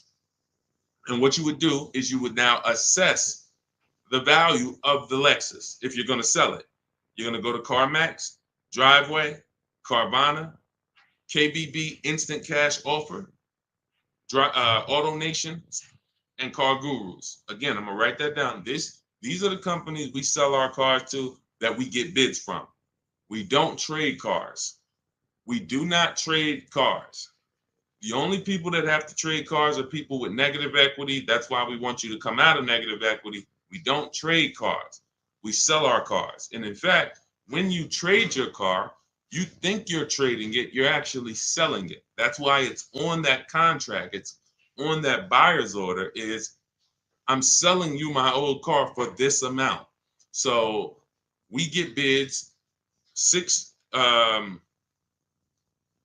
companies, Carvana, Kelly's Blue Book Instant Cash Offer, and this takes 20 minutes. So if you're committed to your money, you're going to do this. It doesn't matter if it's that's why, look, unlearn. It doesn't matter if this is a new process. Deshone, I never did it like this. Okay, then keep losing money then. These are your 6 companies: Carvana, KBB Instant Cash Offer, Auto Nation, CarMax, Driveway, Car Guru, Sell My Car. That's step 2 in my book. So what we just went over with Leroy was the first 2 steps. One is deciding if we're going to buy or lease. How do we do that? We find out, are we keeping our car more than 8 years? If yes, we're going to buy it. Are we keeping it less than 8 years? We're going to shop for a below market lease. That's how we're going to beat depreciation. Now, once that's decided, we move on to our equity assessment. And that's what he's about to do. Go to those 6 companies, get the offers. Greg the Barber, I can't get my wife to understand leasing is better than buying because we trade cars every 2 years. Just bring her on here and show her the numbers. Just show her the numbers. Show her what a below market lease looks like. Look, Rosalie, she gets a $60,000 vehicle, $592 a month. $60,000 QX. That vehicle is $1,300 a month to buy. Let's continue. Teddy, $73,000 BMW. $856 a month. Now these are below market leases. If your wife is looking at commercials and saying, they want us to bring $3,000 down, all of these deals are no money down leases. You got to understand something. What you see on commercials are never going to be deals. A deal is when a dealer doesn't want to make it, but they have to. They decide, I have to make it, I need the number, whatever. That's a deal. A deal is not a commercial that's seen by 10,000 people that come on in and get these prices. So look at Sabrina, $65,000 vehicle, $579 a month. So below market leases, how do you get them? Multiple offers. I have the best system, in my opinion, and a lot of people's opinion, for doing this because we do it from home. The Cars from Home system is the best system for getting multiple offers from home. So you can get your book. My new digital book is called Cars from Home, 7 Steps to Saving Time, Money, and Avoiding Dealerships. And you'll have the entire blueprint on getting below market leases, purchases, new cars, used cars. And you can get it for 75% off as part of my welcome offer. It's normally a $97 book. It's worth every penny. You can Google it. You can see it's 5-star rated. But as part of my welcome offer, you can get it for 75% off for 30 minutes only. In my TikTok bio, my Instagram bio, the Facebook comments, or the YouTube comments.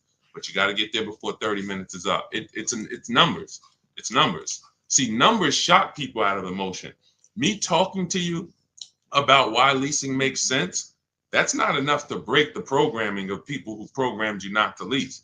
That's why I go right to the numbers. Now, yes, I'll explain depreciation, what's making these numbers so low, what the risks are taking of not leasing, and then the car depreciates and now you lost money because if you were going to sell a car for a certain amount and it depreciated 10,000 because you put a lot more miles on it, then your car is worth a lot less, you lost money. So I could talk to you about that, but bigger than anything is, hey, let me show you these lease payments on below market leases. That's what got me. When I was in GM, my manager said, hey, D, you want I was like, hey, I need a car. He was like, hey, you know anything about leasing? I was already selling cars and I really didn't understand leasing. And he helped me at 22 years old get my first lease. It was a $20,000 car, $256 a month. I had friends that had brand new cars. They were paying double. And mind you, these weren't fancy. These were These were Honda Civics, Toyota Corollas. They were paying $500 a month. I'm paying $256 a month for a similar price car. I never got in trouble. I got the mileage I needed. Drove 12,000 miles a year at the time. I needed that. One lease, I drove 15,000 because we were doing more miles. I bumped it to 15,000 a year. Leasing is a numbers thing. We drive off the lot in the same exact car. Your payment's double mine. You lost. Now, in the long run, if you keep the car, pay it off, and keep it for 8, 9, 10 years, then you didn't lose.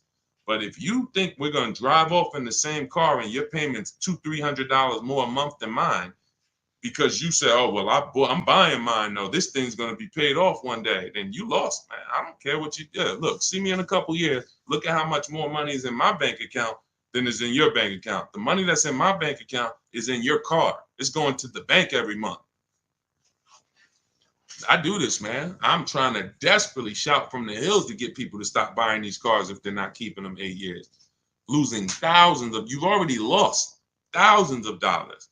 Thousands, you've already lost. Once you come over to understand this, you'll realize that I should have been doing this 10, 15, 20 years ago. I'm paying off my cars, flipping them, paying them off, flipping them, buying them, not even paying them off, flipping them. I'm trying to flip cars. I'm trying to flip depreciating assets in the short term. So many reasons why this doesn't work. I could kill this all day long. But again, it comes down to the numbers. Below market lease deals, there's no comparison. All right. But you'll have the system for how to get them in my book. So it's a digital book. So it'll be in your inbox before you even get off this stream, as long as you get there before the 30 minutes is up. Go ahead, Dolan. Shoot the next question in. Keep typing, y'all. We'll get through as many as we can. Yep. Energy guy for life. I have a car bought, but I owe more than it's worth. How do I get out? We talked about that. That's actually what we started the show with. So what I would do is I would go to either YouTube, Facebook, and rewind it, watch the beginning, because we started talking about the first question we got was about negative equity. So we spent time talking about how you need to maximize your value, get offers.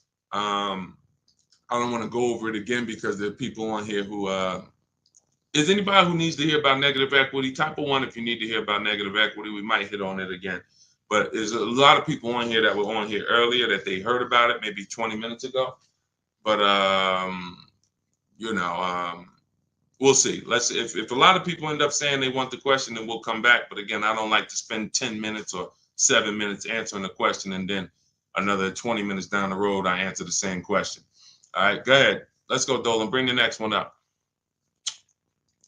Let's go. Do you have your book in hard copy? No, it wouldn't be available in hard copy because it wouldn't be good to do in hard copy. Websites change rapidly. Vroom, we used to get bids from.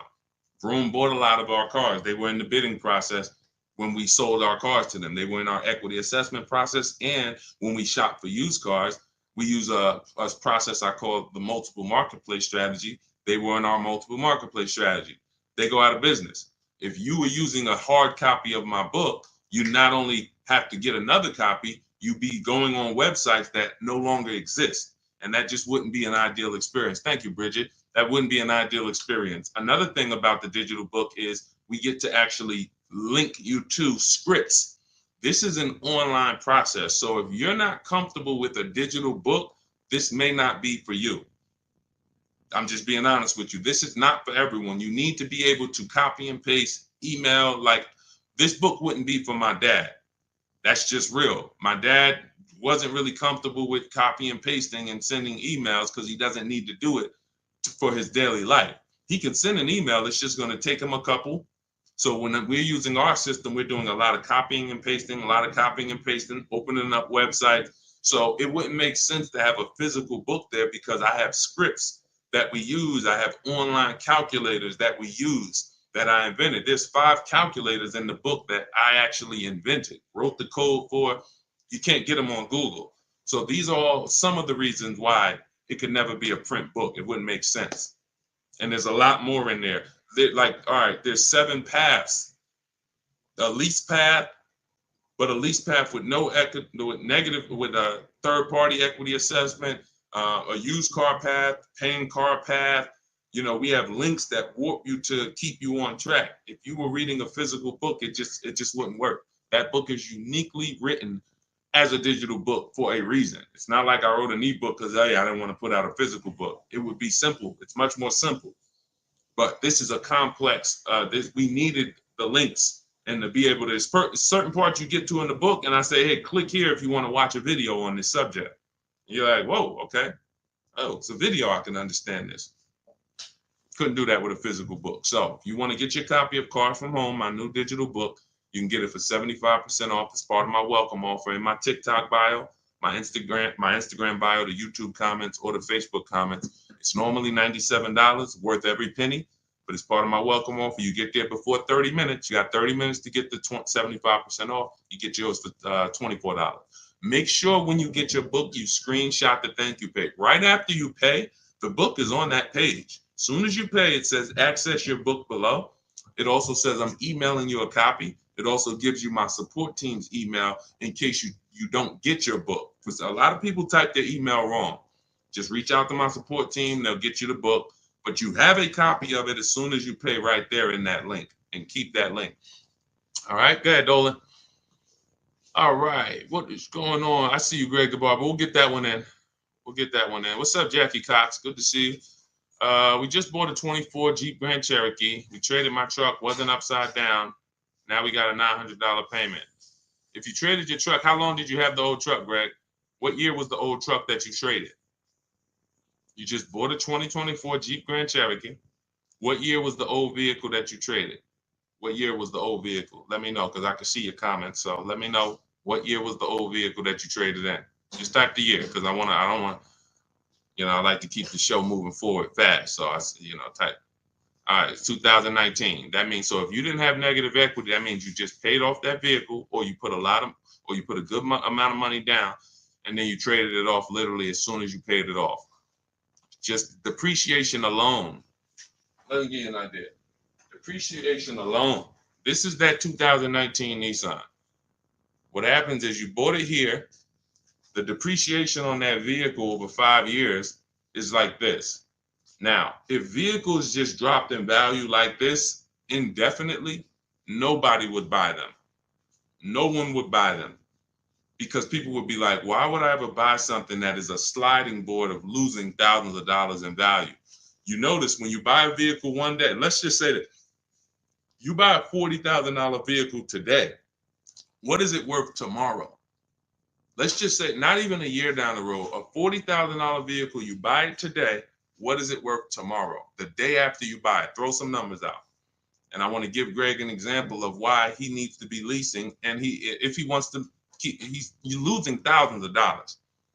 It's not even a question, but I want to help you through this because again, this is not your fault. It's bad programs. People speak very, very loud about not leasing and they sound convincing. They never talk numbers though. That's the clue that they don't know what they're talking about. They never talk numbers. Okay. So a day later, they say you lose 15, 20%. Not that much, Nicole. She said it's half. No, it's about, you lose about 15% in a day. And that depends on how soft the market is. If this was a vehicle that you could have got 15 grand off on, but you paid close to list price or list price, then you will lose 20 grand because you didn't know what the market was. Give you an example. Milligan, Milligan just got $27,000 off her Mercedes. $27,000 off. And I got to show this stuff because people wouldn't believe it if I didn't show it. Milligan got 20. No, that's Melissa. Milligan got 27,000 off. If you zoom in on that Mercedes, it's a Mercedes EQE, $79,000.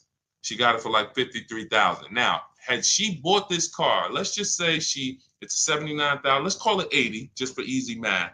Let's say she got it for 5,000 off. You know, she thinks, hey, I'm getting a Mercedes, 5,000 off. That sounds good. If she went back the next day and said, well, I need to give this back to you, I can't afford it, or whatever, any reason, they're probably only going to give her 50,000 at best for it because they know the market on it. You overpaid for it. It doesn't matter. Like, this vehicle, you overpaid for. So although you paid 75, the vehicle, really, the new market was only like 50, in the 50s. So she would lose $20,000. She would lose, $20,000 on that purchase. It's very dangerous to not shop the new market for a vehicle because you don't know how soft the vehicle is. So we call a vehicle that needs a big discounts to sell it. And some dealers are taking off 17 grand, 15 grand. They got big rebates. That's a soft vehicle. It's a very soft market. Very dangerous to buy these cars without shopping the market because you're going to lose. But let's get back to Greg. If vehicles just kept losing value like this, you never buy them because people will be like, man, these things are just, like throwing a stone in the ocean, but they don't. Eventually, they start to level out. So a vehicle that's worth 11,000, next year it'll be worth 10,000. And then the following year, it's only going to lose, maybe there are people on here now, some of you've had your vehicle so long, the amount that it's worth today is going to be the same amount it's worth next year. Your vehicle's worth 8,000 today. A year from now, it's going to be worth about 75, 76. This is now what your depreciation looks like. But in your case, Greg, and people you're buying these cars, you're literally riding the depreciation out, sliding board, losing tons of value, and then as soon as you're about to start leveling out, you go and you get another vehicle and you do it again. You're just taking sliding boards, losing thousands of dollars all the time, over and over and over again. And that's just a recipe for losses. How do we avoid them? We get below market leases. That same Jeep Grand Cherokee that you got, look at how much you're paying for it, and look at how much Raphael is putting into hers. Raphael got a 2024 Jeep Grand Cherokee, $45,000 vehicle, $549 a month, no money down. You're tying up thousands of dollars in that car. Thousands. Raphael is driving the exact same vehicle as you, $549 a month. Zafrina, you got a couple people on here got Jeep Grand Cherokees. Zafrina has a $65,000 when she got the electric version, 2024. She's paying $579 a month. You bought this car, 65 grand. If you put no money down, you're paying $1,100-1,200 a month. Actually, no, that's more like $1,300 a month. Depends on what. Even with a big discount, $1,100 a month, 5 years. These are huge payments compared to what Raphael and Zafrina are paying. And you might say, well, my payment's lower. Only way your payment's lower is you gave them a lot of money up front. You gave them 10 grand, or you gave them your trade.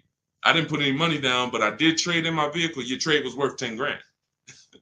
So it's just replace the trade in with cash. This is real money that could be in your bank account. And I'm gonna tell you something before we move to the next question. Let me tell you something. Look, Melissa learned.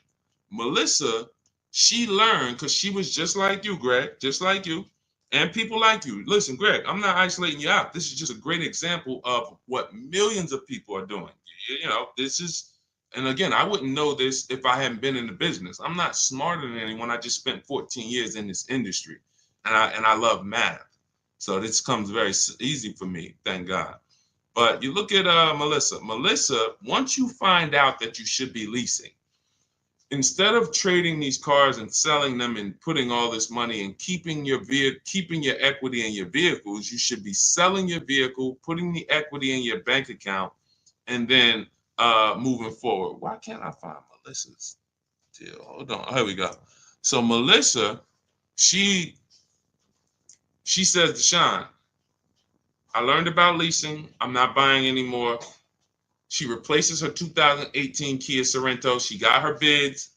Her highest bid was from Carvana, 12 grand. 12 grand. So she normally would take most, if not all of that money and just roll it over to her next car. She ends up getting her Honda. She gets her Honda lease. She gets a 15,000 mile a year lease. Well, we shop with 12. We shop with 12. So she ends up getting it for about $575 a month. She got a Honda. Hold on, I'm trying to read this fast. She got a Honda Pilot EXL. That's probably it's probably a $45,000 vehicle, maybe 48. She got it for $575 a month. And look, nothing out of pocket. And look, she put the $12,000 in her bank account. So now her car payment is low, not high like it was when she was buying the Kia.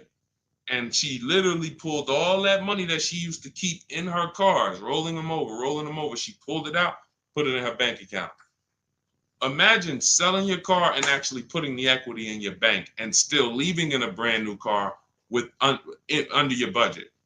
That's what happens when you move from buying as a short-term buyer, not keeping 8 years, into leasing. It'll change your world. And again, only thing you're going to say is, man, I should have been doing this years ago. I should have been doing this a lot.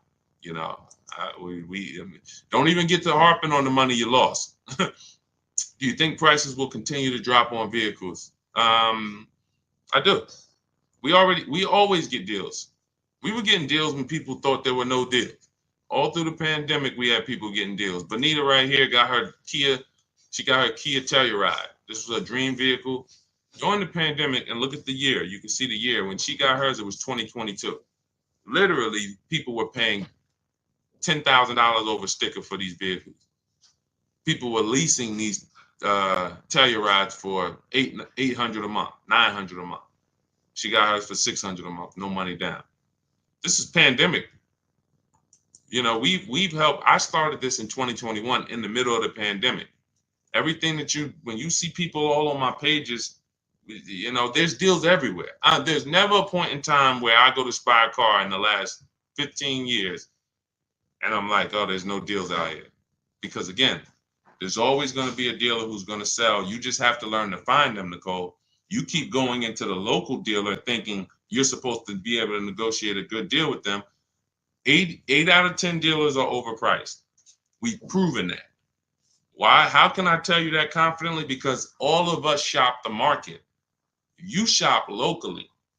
We shop the market. What you'll learn to do with Cars from Home, my new digital book, is to shop the market.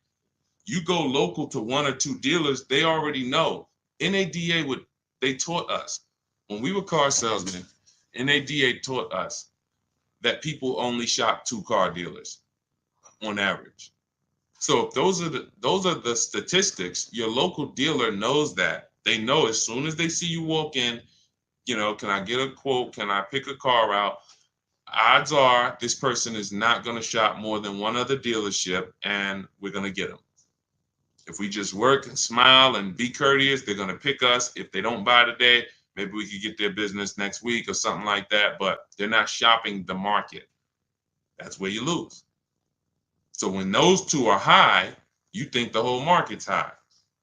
But using our system, what you're going to learn in my digital book, Cars from Home, 7 steps to saving time, money, and avoiding dealerships. I think sometimes I say that title too fast.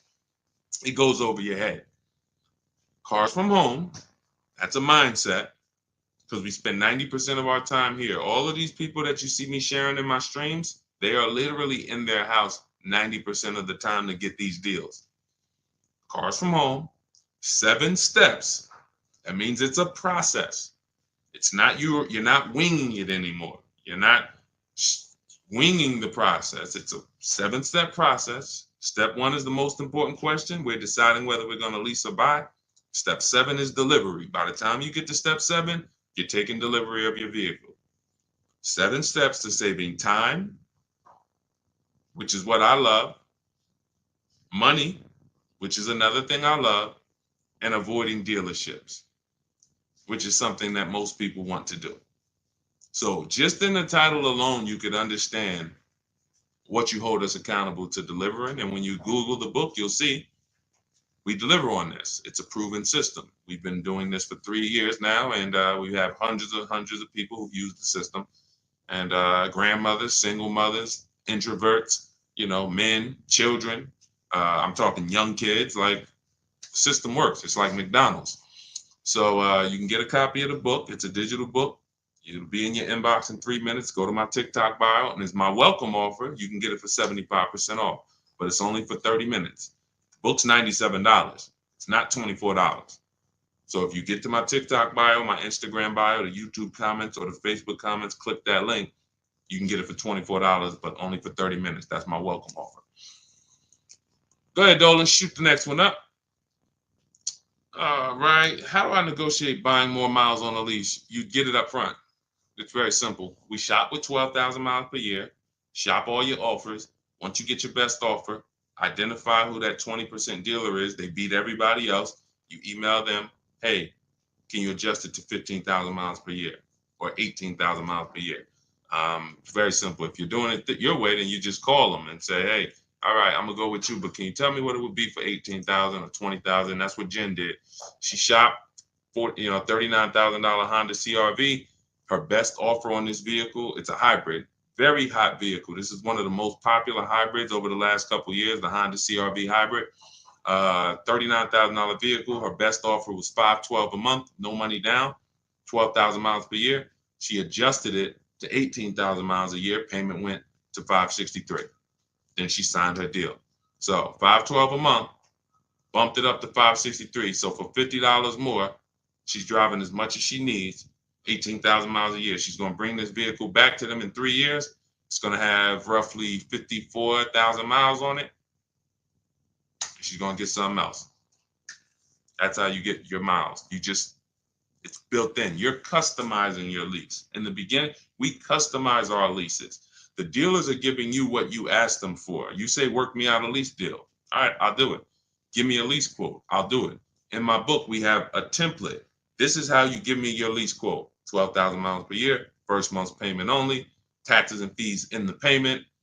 This is what I do for a living. Some of you can't even get deals because you don't realize you're trying to shop online and you don't realize the reason you can't get your prices is because you're not giving dealers what they need to actually even give you the prices.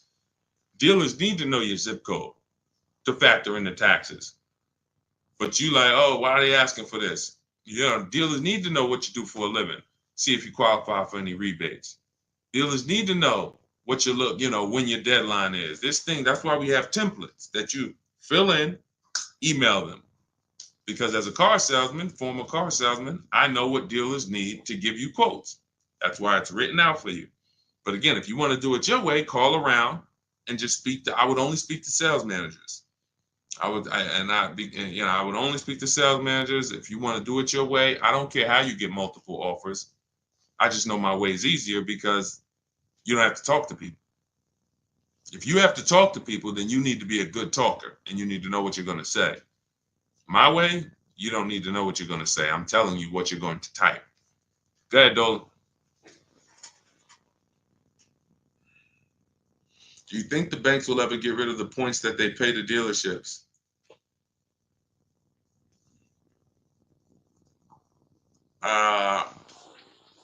Commissions. Let's use because you use a form of a commission. That's all it is. You could say it's a point. You could say, I could pay you a point or I could pay you a flat, but I'm paying you for selling this loan for us. So do I think that a person who sells financial products will ever sell them for free? No, I don't. No. And that's why we use something called the bank bidding war, where we are going direct to credit unions and banks, and we're allowing them to bid on our business.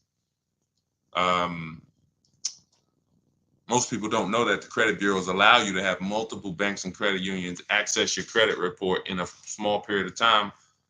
It's called the rate shopping. You can Google rate shopping and you'll understand that they allow you this. You can have multiple hard pulls within a certain period of time, and you can actually have them bid. They expect you to do that. Most people don't do it, actually. So they can't help you because they're like, hey, we allow you to do it, but you're not doing it. You're letting the dealer run you out to multiple banks and credit unions. But if you Google rate shopping, what it says is if you can have multiple banks and credit unions access your credit with the hard pull, and at the end of that period, it's going to weigh on your credit like one hard pull. So at the end, if one hard pull would have dropped your score 10 points, you could have 15 banks and credit unions run your credit, and it's going to drop at the same 10 points. But the difference is one strategy, you overpay for your loan, overpay for your interest, have no price assurance, no price guarantee that you got a good interest rate, and you have the same 10 points on your credit that you hit with the hard pull. The other strategy, you have the best rate, lowest rate in the market. You guarantee it because you have 15 people access your credit and make bids and make offers, and it's the same 10 points hard pull. This is called the bank bidding war. We created this. You can actually, again, when you get my book, I haven't combined this into the book, but when you get the book, you actually get the bank bidding war blueprint for those of you who are going to be financing and getting a loan. So this is everything we talked about in this stream is in my new digital book, Cars from Home, 7 Steps to Saving Time, Money, and Avoiding Dealerships. You can grab your copy for 75% off as part of my welcome offer, but it's only for 30 minutes. You won't pay the normal $97 price. You get it for $24 as long as you get there before 30 minutes. Get to my TikTok bio, my Instagram bio, the Facebook comments, or the YouTube comments. Click that link and then click Get Book 75% off, and you'll have it in your inbox. Make sure you screenshot the thank you page because the book is on that page. I also email you a copy. And just in case you don't get your copy in 5 minutes, you'll have my support team's email. So screenshot that page. But I wanna. There's something I just wanted to say. Hold on. Let's see if it comes back. Yeah, I don't know. It slipped my mind. But listen, this is the. I mean, I take this serious, and the only people who really win, everyone who I showed you, and we could spend. Maybe I'll do it one day. I might spend one stream and just spend an hour just going over 50, 60, 70 people's deals that have used our system. After that, it'll start to get old because you're going to be like, okay, wow, these are starting to look the same. Yeah, they're all good. And then you realize that this is not complex. We're not building rocket ships. All we're doing is we have the best system for making people compete for our business in the auto industry. That's it. That's our claim to fame. Now, I also teach you about leasing versus buying and financial boundaries that no one else is really teaching about. But when it comes to getting the deal, when it comes to how are we getting the prices we're getting easily in 90 minutes and 2 hours from home, it's just we have the best system for making people compete. Amazon has one of the best systems for making sellers compete for your business. That's why they do well. Competition is what drives down prices. Competition is what allows you to make great decisions quickly. So that's what you're going to get in Cars from Home. Got my copy. I'm going to start shopping your way. Energy God for life. Listen, God bless you. Use it and trust the process. Do not overthink. Here's what I said. Bring your goal. All you want to have is your goal. Forget your strategy. Forget everything of every strategy, every tactic you might have thought worked for you with car buying and shopping and leasing. Just forget it. Just bring your goal. Yeah, I want this Lexus truck. Yeah, I want this. Bring your goal, trust our process. Success is guaranteed. All right. And just stay on the steps. It's a step-by-step process. All right. God bless. I'll see y'all on the next stream. Enjoy the rest of the day, the rest of the evening. See you soon.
Welcome to Car Shopping Questions and Answers. If you are car shopping now or you will be in the next 6 months, I want you to type me in the comments. We're about to go live, do some serious car shopping Q&A for the next 45 minutes to an hour. So you can start typing your questions, as many questions as I can get to in an hour. We'll get through them. And what you often will see that someone else is going to ask the same question you have. So a lot of times you'll actually, even if you can't get your question into the stream, because usually by the time we get 20, 30 minutes in, we got lots of questions and we don't always get to them all. But usually someone else will literally ask the same question that you have. So, so we can start talking. I'm just sharing this to Facebook now. This entire stream is sponsored by my new digital book. It's called Cars from Home. 7 Steps to Saving Time, Money, and Avoiding Dealerships. You can get a copy for 75% off for the next 30 minutes in my TikTok bio, my YouTube, in my TikTok bio, my Instagram bio, the YouTube comments, or the Facebook comments. And the book's normally $97. Everything we'll be going over today will be out of that book. Every answer that I give you is out of that book. So if you want the entire blueprint and you don't want to remember the things that we're about to go over, you grab the book. And obviously, everything we're about to go over, we wouldn't be able to cover everything that's in the book. There's like 100 questions that'll be answered in that book. So let me just share this to Facebook, and we'll get started with the first question that we got from TikTok. So type your questions in as fast as possible, and type your questions in one shot. Don't do like a part 1, part 2, and because then Dolan can't bring them into the stream. Okay, Dolan, let's get going. Let's throw off the first question, please. Nora, I'm upside down on my vehicle. How do I get out or pay off early? There's 2 ways to deal with negative equity. One of them is easier. It depends on the resources you have. So you have the option to pay the difference, which means you are actually going to say my highest offer for my car is $18,000, but I owe $20,000. That means I have $2,000 of negative equity. I'm going to pay that off. That way I can go and do a clean transaction for my next car. I don't have baggage going into my next car. And I get to maximize the value of my current car through what we call a bidding process. So we don't trade our cars. We only get bids from cash buyers like Carvana, CarMax, Kelly's Blue Book Instant Cash Offer, AutoNation, Car Gurus, and Driveway. That's 6 cash offers we get. These are companies that fight feverishly to buy cars. They pay more than dealers, and they write checks on the spot. You literally go, have your inspection, they go into the accounting department, and they come back with a check for you. This is not like selling your car on Facebook Marketplace. So they're going to pay more than dealers. So you want to make sure, if you can, you sell to them, because that's going to be the highest offer you're going to get for your car. And that's going to be the least amount of negative equity you will have. If you can't pay the difference, then you must trade. And trading is a curse word here, because you never get what your asset is worth trading. If I wanted to trade this phone, I'm not going to get as much as I would get putting it on the open market and getting prices and offers for it. So trading is a last resort. What happens is, if you can't pay the difference, you now will go shop for your new car, find the dealer willing to sell you the car at the lowest price, and then you would ask that used car manager to value your car. I do not recommend you go into the dealer and let them just mix the deals together.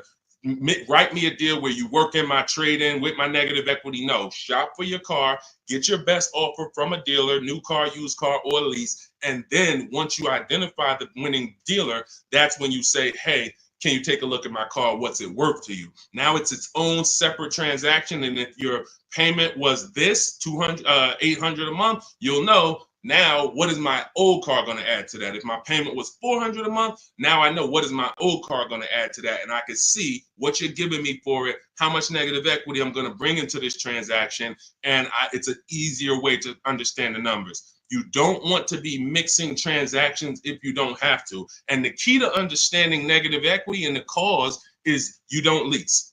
That is the cause. The only way you're having negative equity is you continue to buy cars, but you're not a long-term person. You trade them in or replace them before the loan is paid off, and someone taught you not to lease. So you're going to continue to be in this repetitive cycle because you don't lease. There are emergency situations where you need to switch cars, but if you're not keeping your cars 8 years, this is rule number 1 in my book. You should be shopping for below market lease deals, not for purchases. So that's your 2 options. Decide which one you can do, and then you make your move. Now, and also keep in mind, you have loan to value ratios when you have to transfer. The bank's only going to approve about 20% of what the actual new car price is. So whatever car you're buying, if you're buying a $30,000 car, the bank's only going to approve 20% more than that. They're not going to allow you to slap $10,000 on a $15,000 car, because they're only, they have loan to value ratios. So what you want to do, if you have a large amount of negative equity, you want to shop for cars, and you want to shop for cars that you can get big discounts off of. There's certain cars that have rebates. They're not listed. But in my system, what I do is I teach you how to get bids on cars. We have some people, I'll show you people who've gotten $15,000, $20,000, $30,000, $27,000 off. I'm not going to exaggerate. The biggest discount we've helped someone get using our strategies is Milligan on her Mercedes-Benz. She got $73,000 EQE, and she paid $51,000 for it, 54. It's $27,000 off. I got it up here. So if she had, let's just say she had $15,000 in negative equity, it's no problem. She's not going to blow out the loan to value ratios because she got a huge discount off the new price. So it's going to fall within the bank's parameters. But I hate negative equity. I call it the devil to your car deals. I call it the bad credit for people with good credit. So it's important that when you get out of it, you know what the cause is, because if you don't know the cause, you'll be in negative equity again in 3 years. Most of you who have negative equity, you should be moving from a purchase into a shopping for below market lease, and stop tying up your money in these cars, and you'll never have negative equity again. 8 long-term people who keep their cars 8+ years, you never have negative equity. See, that's, there's a reason for that. I'm keeping my car, I'm paying it off, I'm beating depreciation, I'm getting all the money out of my car. Short-term people should not be buying their cars. Go ahead, Dolan.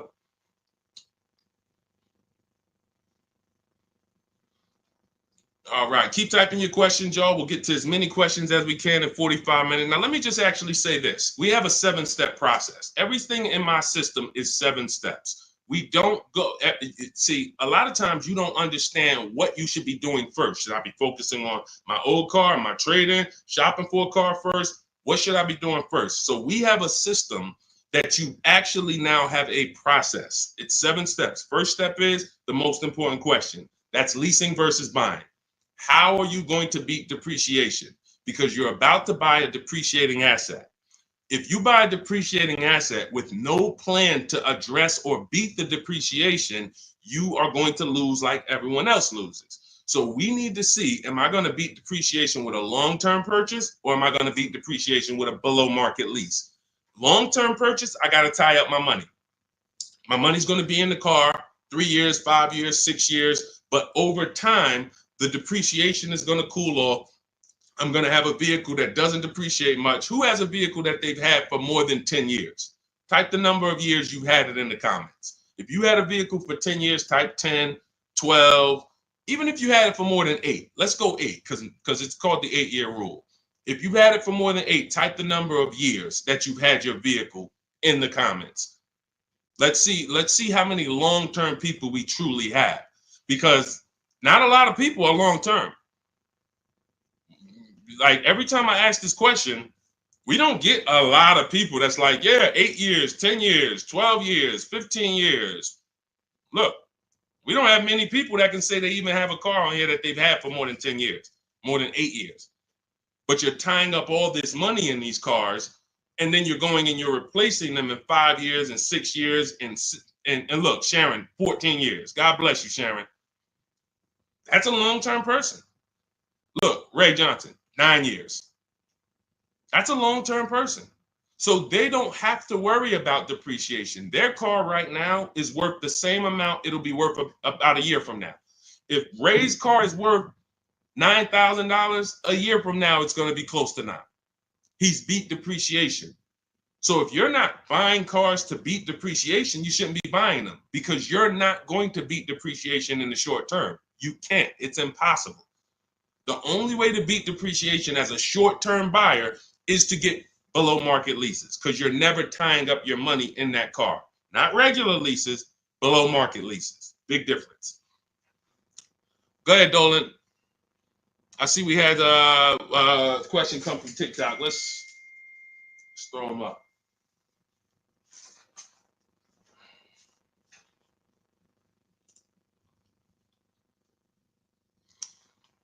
Okay, what about a fun car? I'm planning to keep my brand new car for 5 years. My previous car was a lease and traded it in since I had positive equity. That you're going to lose.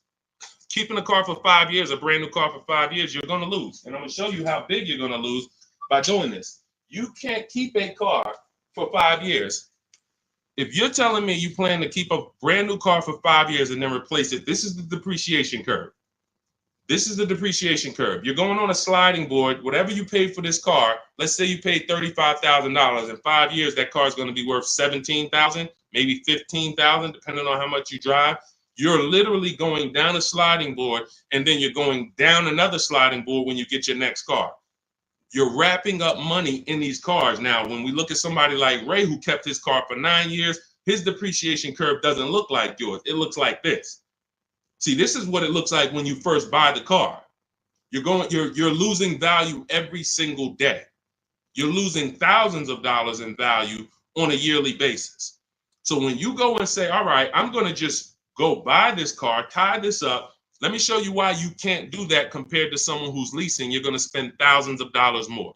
So you take somebody who got a below market lease like Zafrina. No, that's too. Let's use Zafrina. She gets a $65,000 vehicle. She's paying $579 a month. $65,000 vehicle, $579 a month. That's what we call a 1% lease or below. When you have your lease payment is 1% of the MSRP or less, that means that's a 1% lease or lower. She has a 0.88% lease. Now, she's not over the next 3 years. She's going to invest in this car, $579 times 36. She's going to invest $20,000 to drive a $65,000 car. Now, if somebody bought this $65,000 car, what's their payment? Every $5,000, remember this rule, is about $100 a month on a 5-year loan. Remember that rule. Every $5,000 when you look at a car is about $100 per month on a 5-year loan. So when you look at a $20,000 car, you should automatically say to yourself, that's going to cost me about $400 a month. You look at a $50,000 car, that's going to cost me about $1,000 a month on a 5-year loan. When you don't do that, now you let them put you in 6 and 7 year loans because you're not focused on what the real cost is. You're just like, get me to a low payment. If I get you to a low payment, I'm going to put you in an 8-year loan. So we know this. Looking at her car, she would be spending roughly $1,300 a month if she bought that car. Even if she got an incredible deal, saved 10 grand off of the car, she's still going to be spending about $1,100 a month. She's putting $579 a month into this car. How do you compare $579 to $1,100? How do you compare $579 to $1,300? Let's say she bought a used version of this car. So instead of $65, she found a used one for $40.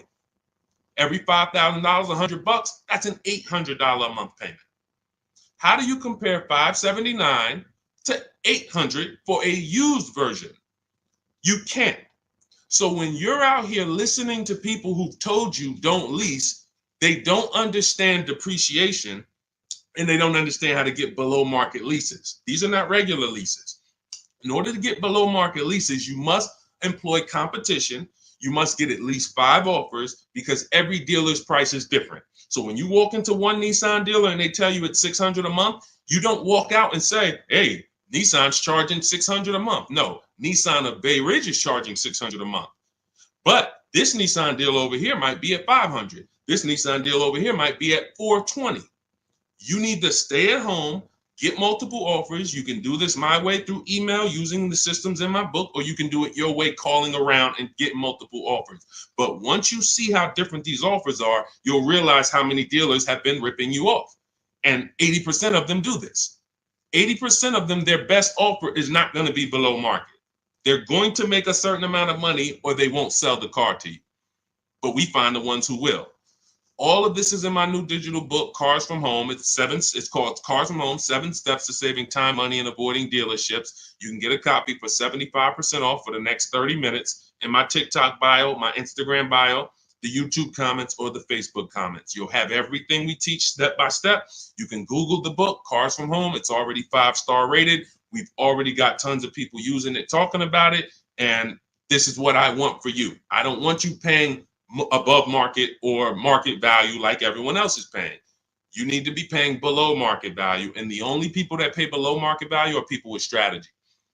Okay, so I would tell you, Kitty Cafe, the first thing you need to be concerned with is actually leasing and not buying. You said you were a leaser. See, and oftentimes people who go from a lease to a purchase, I'm sorry to say you didn't get a good lease deal.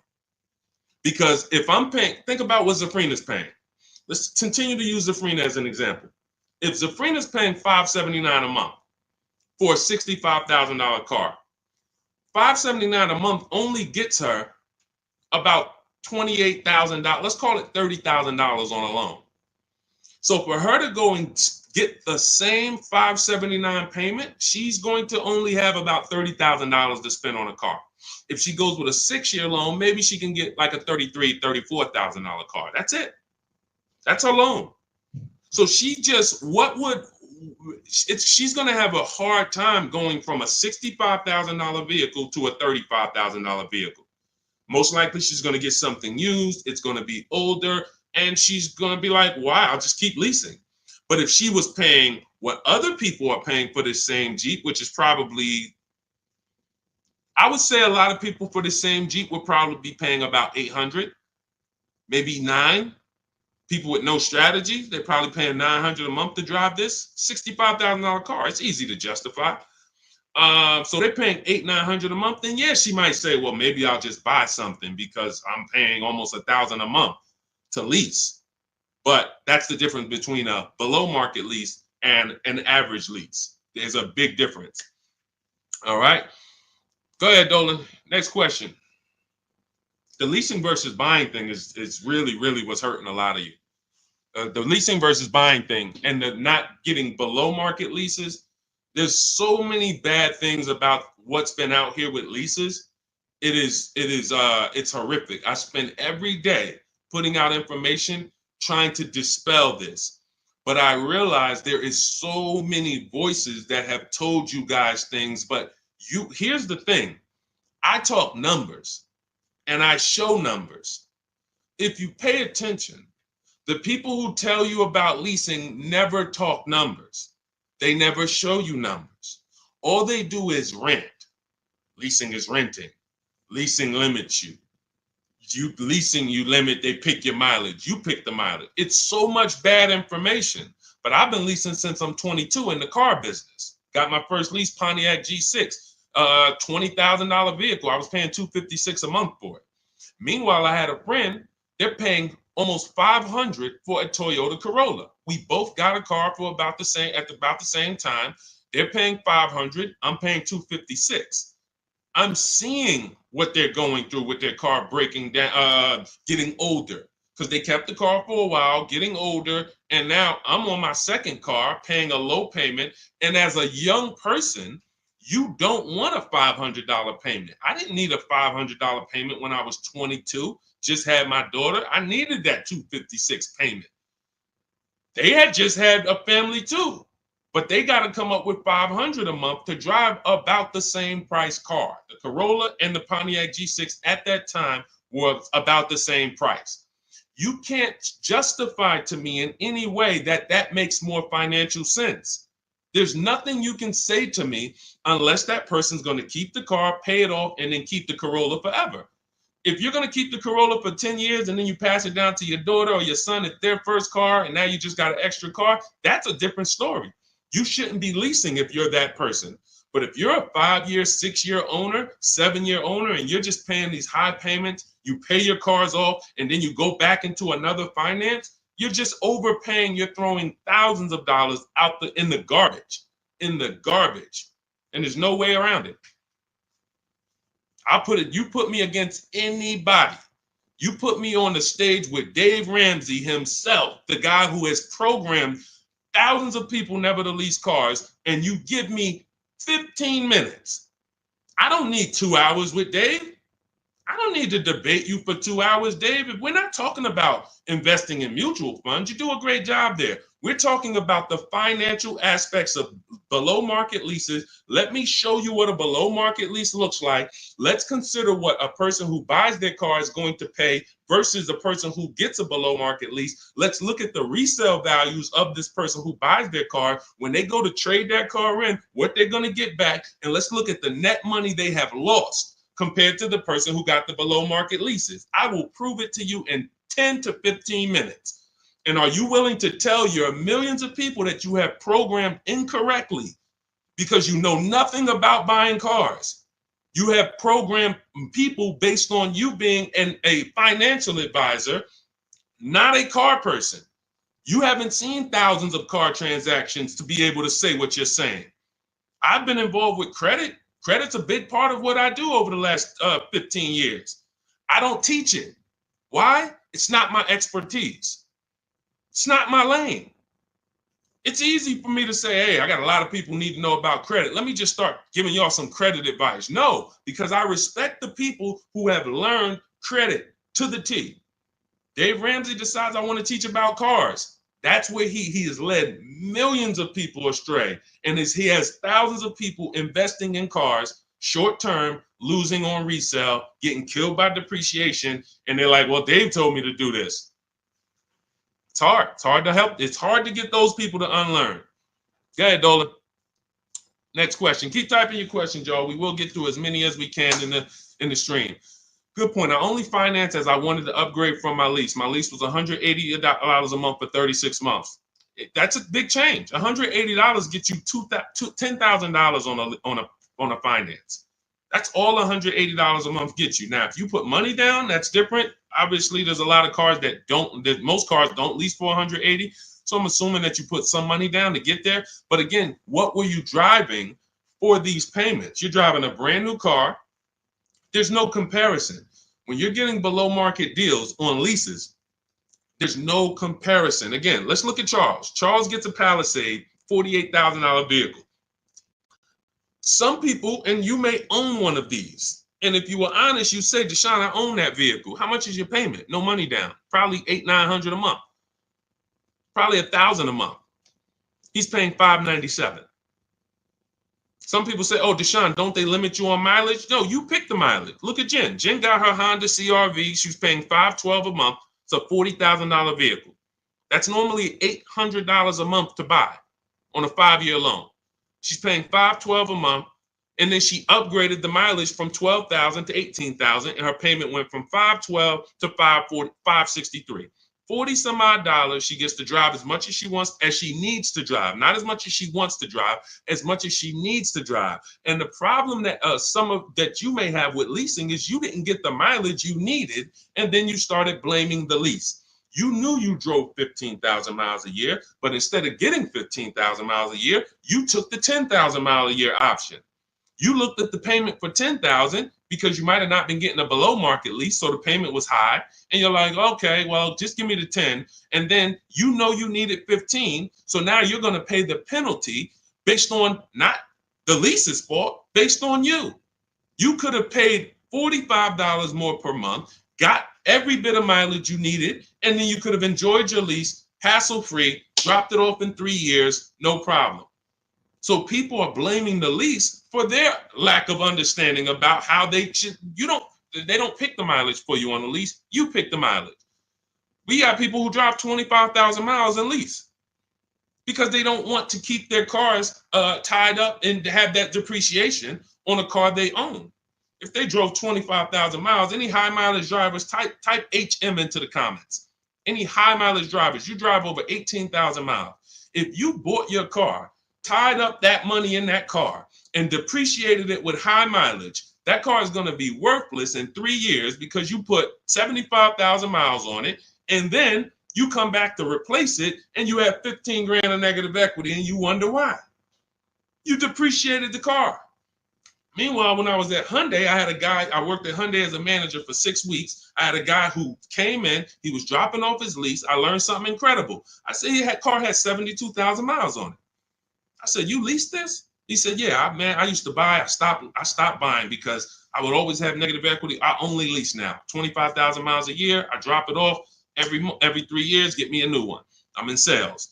I looked at his lease contract and I saw that his payment was less than $200 a month more than what a normal below market lease on that Sonata was. If a normal below market lease was $350, he might have been paying like $550, $525. It wasn't $700.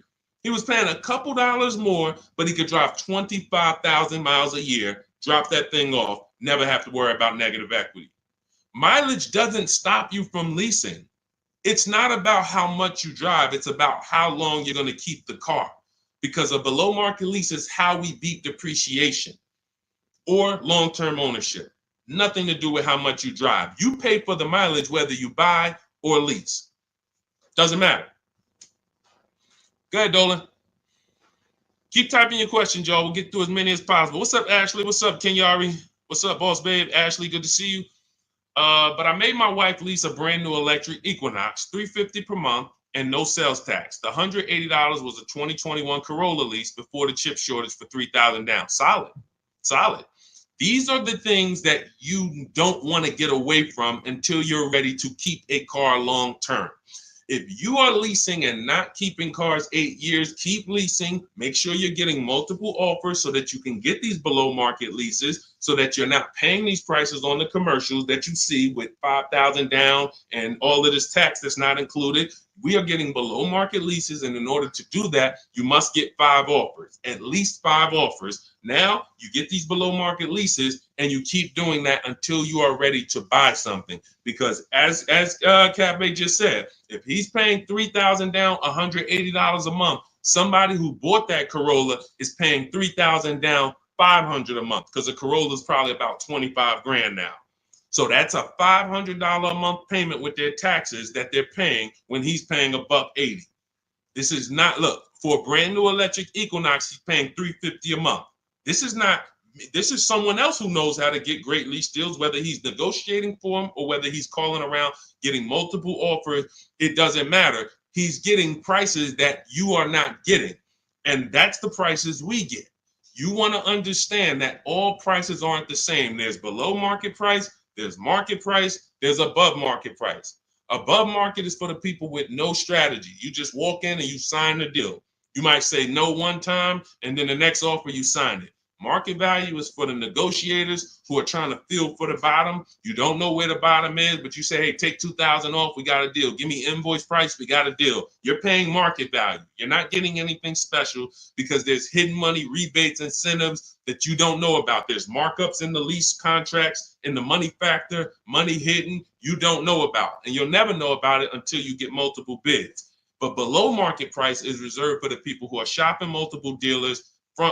We do it from home, getting multiple offers, and now you're paying $350 a month for a car that other people are paying $600 a month to own. You cannot justify pulling up in the same car and one of you is paying $350, one of you is paying $600. But the one who's paying $600 says, well, I'm going to own this. But by the time you pay it off, you're just going to turn around and get another car and do it all over again. So you never win, ever. It's a bad way to move. Go ahead, Dolan.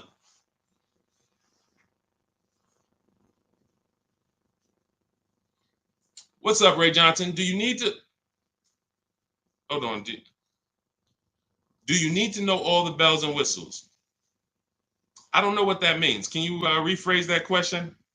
Let's type it in another way because I don't know what you mean by that. Can you elaborate?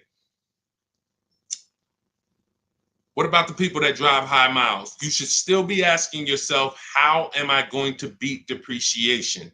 The first step in my process is to determine what I'm going to do to beat depreciation on this depreciating asset I'm buying. So if you're a high mileage driver, you drive more than 18,000 miles per year, you're depreciating your car so rapidly that in 5 years, you're going to have, call it 100,000 miles plus on the vehicle, but your loan does not move that fast. most of your loans are going to move this way, but your depreciation is moving like this because you are just using the heck out of the car.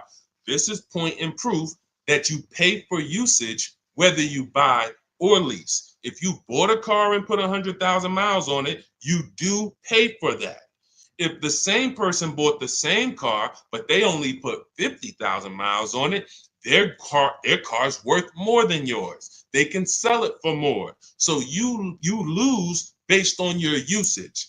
So in the short term, you can't win driving high miles because you are literally destroying the value of your car. Then you flip to another car. That'd be like you doing this. Hey, do me a favor. Give me this car. Let me depreciate it like crazy. Then let me swap it out and let me get this car depreciated like crazy. And you just keep doing it. Depreciate it like crazy. But you're never getting to the point where the car is paid off and now the car starts to depreciate like this. That's for the people. If you have a car that you've had for 10 years, 12 years, 9 years, 14 years, this is what the car is depreciating like. You're losing little bit every year. If it was worth 9,000 this year, it's probably worth 8,200 next year. You beat depreciation. And that's when you enjoy, this is the benefits of ownership. This is what I call in my book, the reward stage. You don't get here without long-term ownership. And if you're not built for long-term ownership, that is okay. But what you should be doing is doing what my client who was in Hyundai did, doing your high mileage lease, shopping for a below market lease, and then driving the mileage you need and dropping off your car in 3 years and going and getting a new one over and over again. You're never tying up your money in these cars. If you're going to tie up your money in these cars, you better have it in there for the long run. If you're going to tie up your money for 5 years in a depreciating asset, you are losing money in depreciation. Like you can't get it back. That's why you're never happy with what the car is worth. When you come and find out what your car is worth, you're like, I can't believe that's all you're giving me for my old car, because you're thinking about how much you put into it. Long-term owners like this, those of you who have cars that you kept for 12 years, you're not thinking about the resale value, right? Right or right?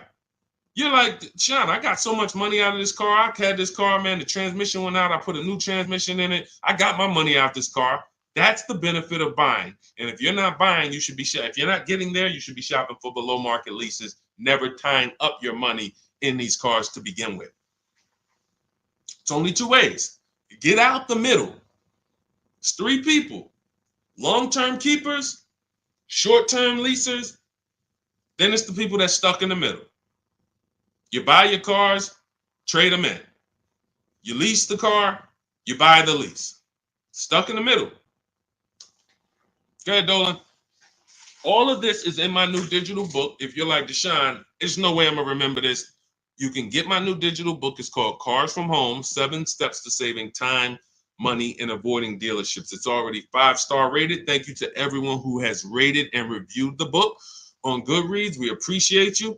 You can get your copy. It's normally $97, but for the next 30 minutes, you can get your copy for $24, which is 75% off if you get to my TikTok bio, my Instagram bio, the YouTube comment link, or the Facebook comment link before the 30-minute timer hits zero. After the timer hits zero, price does go back up to $97, and it's worth every penny of $97. This book will be the top 3 most valuable books in your library. And when I say valuable, I mean the books that save you money. There's only a few books. I got a bunch of books. You guys can see I'm grabbing them. There's only a couple of these books that have actually put money in my bank account or helped me save money. There's not a lot of them. This will be the top 3 most valuable books to your bank account. That's all I care about. So go grab your copy. TikTok bio, Instagram bio, YouTube link, or Facebook comments. And you'll have everything we teach in the blueprint of how to get below market leases, below market purchases, below market new cars, used cars, high mileage driving. Everything is in there step by step. It's a blueprint. All right. Go ahead, Dolan. All right. Buy a car for the first time. I'm going through my bank. My budget is $8,000 and I finance the rest. So you have $8,000 cash. You want to see, can I get a vehicle without using that cash? So if you're talking about financing, first thing you want to decide is, what can we get without a down payment? So depending on where I want my payment to be, let's say $350 a month. Maybe I want it to be $350 a month for 5 years. Well, can I get a car with everything I want, everything I need, $350 a month for 5 years? That's my budget. If I could do that, I don't need a down payment. Now, if you say, okay, $350 a month for 6 years, no money down, that's a little more money. If you say, all right, $350 a month for 5 years, but then I'm going to use some of my down payment. Now I can get even more car. And then your max budget might be $350 a month with my down payment for 6 years. See, all of those numbers didn't change, but the terms changed and what you bring to the table changes. That budget doesn't change, but you don't realize if I get a car for $350 a month for 5 years, I paid less than if I get a car for $350 a month for 6 years. So these is how we budget. I actually have a tool in my book called the Perfect Budget Calculator I created, where you put in your preferred down payment, you put in any equity you have from your old car, you put in your max monthly payment, you put in the average interest rate, and it'll give you up to 6 goals that you shop from. So when I went and got my used Infiniti truck, I had 6 goals. One of them was no money down 5 years. Next one was no money down 6 years. Third one was money down 5 years. Money down 6 years. Then the fifth one was money down and the equity I had from selling my old car. And then the sixth one was money down, equity, and 6-year loan. See, there's multiple ways to budget where you don't go over your max. But I find the problem is when we budget with our max in mind, I only want to spend $500 a month, $500 a month, $500 a month. You usually go in and you spend what? $600, $550. You're putting $1,500 on a credit card because you didn't calculate the taxes. The tool in my book, the Perfect Budget Calculator, calculates the taxes in your state. So you don't go in and say, oh man, I didn't know there was another $3,000 in taxes and fees. Who's had that happen? Oh man, I thought we was making a deal, but you forgot about the taxes and fees. See, all of this stuff you don't realize should be normal in a complex financial transaction.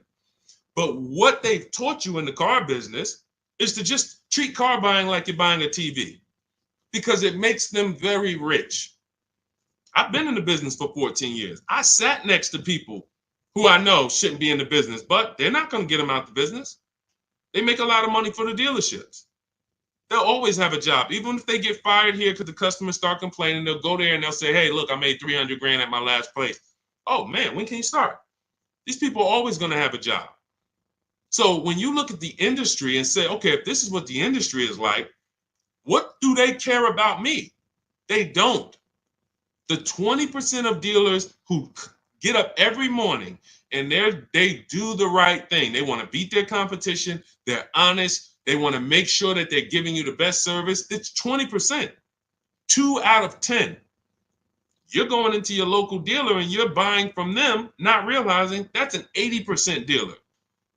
All they do is make a lot of money on their customers. If they can't make a lot of money on their customers, they won't sell the car. And you know what's beautiful about the car business? For those of you who are wolves and sharks and evil, it's not about the customer winning. It's about you making the customer think they won. I'm going to say that again. For those of you who are like, what business could I get into where I can make 200 grand? And I don't need to have morals as long you are trained to make the customer think they won. And that's all it's about. If that's why you start high and you come down.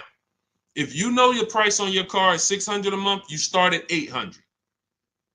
This is what the worst people do. You know that the full price for your car is $600 a month. When Mr. Jones sit down, hey, Mr. Jones, all right, we got a great proposal for you. Great news. We're going to make you a great deal today. Your payment's $790 with $2,000 down. What? That seems like a high for this car. The car is only this.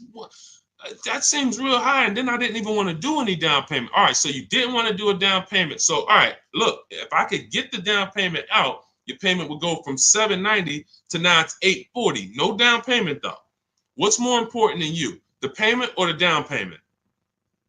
No, well, both. But what's more important? If you had to pick one, well, I really don't want to do any money down. All right, so right now we're at $840.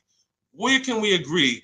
You know, I'll talk to my manager. Where can we agree that you'll be happy. Because I want to make you happy, Mr. Jones. Nah, I mean, I'm thinking of paying like, I really wanted to be at 500, Mr. Jones. I understand. Where'd you come up with that number? I just thought, like, I'm looking at the car, I'm thinking, 500 seems fair, but follow me, Mr. Jones. You're looking at this car, you know where the demand is, you know there's no cars around. This is all stuff that's not true. You don't know where the demand is because you haven't shopped. There's no cars around. You don't know that because you haven't shopped. But these guys we are absolutely trained to, if you want to use your powers for evil, it is very easy to get you. That's why we don't shop that way. I would never send you in to deal with people who negotiate every day for a living like this. Your power is being at home, having multiple dealers compete for your business, and that's how people like Tasha get these deals. Thousands off on a brand new car, only 1-year-old car. This is how. We got grandmothers who do this. Look, India, ridiculous deal on a Toyota. Look, Hyundai, $365 a month, no money down. 2024 Hyundai Elantra, limited, with the leather in it. She didn't get that going in negotiating. You can't. But from home, that's where the power is. That's why our entire system is called Cars from Home. I can sit here and walk you through why you can't win. I don't care who you are. So when I'm telling you, you have to change the way you shop. When people say there's no deals, they're right. To you, there's no deals. To someone who doesn't have shopping strategy, doesn't know how to put dealers against each other, there are no deals. But to people like us, we've been making deals. Let me show you, Bonita. Let me show you a pandemic deal. When people were out there thinking, no deals, Deshone, this is so bad. When is the market going to change? Look, Bonita, 2022, she leased her dream vehicle, a 2023 Kia Telluride. She put $600 down, drove off $600 a month. She gave them $600, drove off, no money down lease.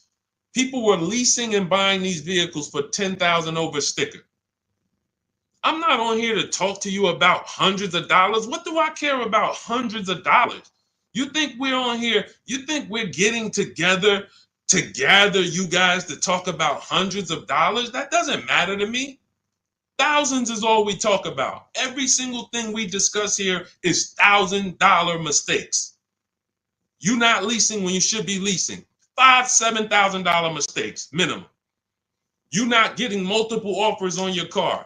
Could be depending on the car, you look at somebody like Kimberly. Kimberly gets $20,000 off her Maserati. $20,000. Sean gets $20,000 off his F-150 Lightning. These are just some of the, look, even somebody like Tiffany, let's take a smaller discount. She gets a Mazda CX-90. She gets $6,500 off. What happens? There are people who got that same car. You won't. They're not going to say it. They'll never say it. They'll never come on here and say, "Hey, Deshone, I got that same car you just showed her get, and I only got $2,000 off." They won't say I overpaid by $4,500 because I didn't know this. But I'm telling you, I know this because I've been working with people around the country. So understand, we're not here to talk small numbers. When we're tapping in, we're asking you to tap in, lock in, so that you can actually keep thousands and thousands of dollars in your bank account instead of putting it in these cards or giving it to these dealers. That's it. So everything we discuss is out of my new book, Cars from Home, 7 Steps to Saving Time, Money, and Avoiding Dealerships. It's a 7-step process. Doesn't matter whether you're leasing, 7 steps. Doesn't matter if you're buying new, 7 steps. Buying used, 7 steps. You want to sell your leases, which who didn't know you could sell a lease? Put a question mark. Who didn't know you could sell a lease? Type a question mark in the comments. Question mark. Deshone, what do you mean you could sell a lease? Okay, thank you. We're renovating with the jeans. Okay, look, Lynn, Brooke, Miss Tucker. Look. How much has that cost you? Not knowing, and we begin to teach people to do this during the pandemic because every single car was $7,000 to $10,000 more than it was truly worth. So a Jeep Grand Cherokee, I sold my Jeep Grand Cherokee for $28,000 after I had leased it for 3.5 years. 39 months, I leased it, and then I sold it for $28,000. The vehicle, brand new, was $35,000. Brand new, that Jeep Grand Cherokee Laredo that I leased for $330 a month, paid $330 a month for 39 months. I sold it for $28,000. CarMax won the bid, and I put $9,800 in my pocket.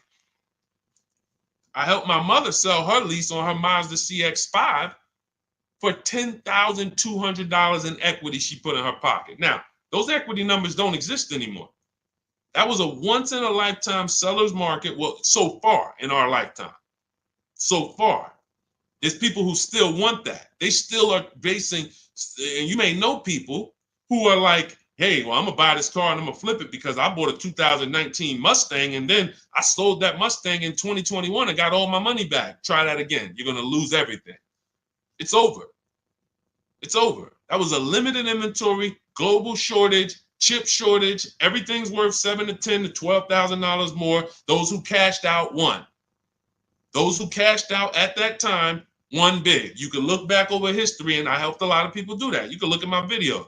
Some of my biggest videos, 5 million views, 3 million views, was had to cash out. People coming on there, yo, I just sold my lease. I made $7,000. Yo, I made $10,000 because of you. Yo, I sold 2 leases. I'm telling everybody during the pandemic, cash out, cash out, cash out, cash out. You won't be able to do this again. But there's still money to be made if you have equity in your lease. There's still $2,000, $1,700, $3,000, $4,000. Some of you low mileage people who you lease, but you only drive 5,000 miles a year. There's equity there, but you got to know how to get it. You got to know how to get bids. What's the process? And get we get bids from CarMax, Driveway, Carvana, Kelly's Blue Book Instant Cash Offer. What is that strategy alone worth? Just the cash out, just the equity assessment, step 2 in my process is worth. For those of you who trade in cars, that right there, 1 step out of my 7-step process is going to be worth thousands of dollars to you. So you can get my new digital book, Cars from Home, 7 Steps to Saving Time, Money, and Avoiding Dealership, and you can get it for 75% off. That's my welcome offer to you, but it's only for 30 minutes. You go to my TikTok bio, my Instagram bio, the YouTube comments, or the Facebook comments, click that link and get your copy for 75% off. You won't even pay the $97 price. You'll pay $24, but you got to get there before the timer goes to 0, and then it goes back up to $97, which is worth every penny. Book's worth every penny at $97. It'll be in your inbox in 2 minutes. And make sure as soon as you get the book, you screenshot the thank you page, because the link to open the book is actually on that page. You open the book on that page, and I also email you a copy, but my support team's email is actually on that page as well, because sometimes you type your email wrong, you're typing fast, you're trying to hurry up and get it before the sale ends, and then you end up typing your email wrong. We can't send the book to a wrong email, so that you'll have my support team's email there. But this is the most serious thing outside of buying a house. There's nothing more serious to me. And some of you are not going to even buy houses. Some of you like, Deshone, I'm a renter. I don't plan on buying. That means the car is your most expensive purchase, and you're going to do it over and over again. You might have 5, 10 of them in your lifetime or more. You lose $5,000 on every one because you didn't have strategy. That's a tough gig. That's a tough gig. I wouldn't want to be in that situation, and I'm not going to be. And anyone who's listening to me is not going to be. Go ahead, Dolan. Let's keep the show on the road. Do you need to know all the extras you want? Upgraded sound system items that are not in the base price? Absolutely. Whenever we buy a new car or we shop for a lease, we always build our car. We go on the site because we want to know everything's available, because we don't want to get a car and find out there was an option we wanted that we didn't get. And we also want to know what we can live with and live without. And we want to build our car to come up with an MSRP. So if the car you want the panoramic sunroof, you want the blind spot monitors, which most cars come with now, whatever it is, you need to have an idea of what that's going to cost. So once we build out our car, we determine our car is $42,900 the way we want it. Now, most times we're going to reach out to dealers and they're not going to have the exact car. That's why we always come up with, and when we're leasing, we come up with a couple colors. Buying, we don't compromise as much because this is a car you need to love. You're going to have it for 8+ years. You don't want to compromise on what you want, or be talked into something, or let you convince yourself of getting something, a color you really don't love, because you're buying this car to keep it for the long run. Now, on a lease rather, you can be much more flexible because in 2.5 years, you're getting ready to shop again. You get a 3-year lease, 2.5 years, 6 months left, it's time to shop again. So we want to make sure we can be more flexible with that. But yes, we want to know how much it's going to cost so that we can start to budget. We always say with a lease, when we build out our car, we take 1.25% and we use that as a gauge of around about what it should cost. So if we're looking at a car that's $42,300, we multiply that by 0.125 and we say, okay, $528, that's a fair below market lease deal. Now, if we can do better than that with bids, we will. If the lease program is not as good, when we get our bids, it might come in at 1.3, 1.4, our best offer. We're going to have more offers than that. If your other offers aren't higher, then you didn't shop the right way. Because when you shop, you should see a $3,000 to $5,000 to $7,000 difference from your best offer to your worst offer. When you get offers the way we teach, you're going to get more market value, below market value, above market value. You're going to see them all.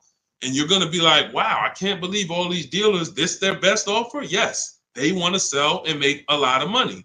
But we don't care about them. I don't focus on the 80%. We're looking for the 20%.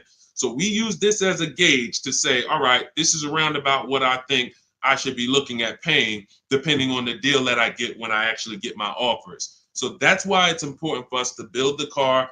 Those are all the reasons it's important for us to build the car before we actually go shop for it. Okay? It's a great question. I see you. I'm leasing this year. There you go. If I could get more people to lease, wake up and look. I don't want you leasing if you're keeping your cars 8 or more years. That's the key, because sometimes people will come on the stream, hey, is this all about leasing? No. If you're buying, there's so many things you need to know about getting below market purchases. New cars, used cars, we haven't had those questions come in. People are not really asking questions about used cars and things of that nature, but I'm answering the questions that Dolan puts up that you guys are writing. So when we look at purchasing, there's a ton of questions that we got to look at, ton of questions. But when it comes to people not keeping their car 8 years, you should be shopping for leases. You're not keeping a car long enough to beat the depreciation.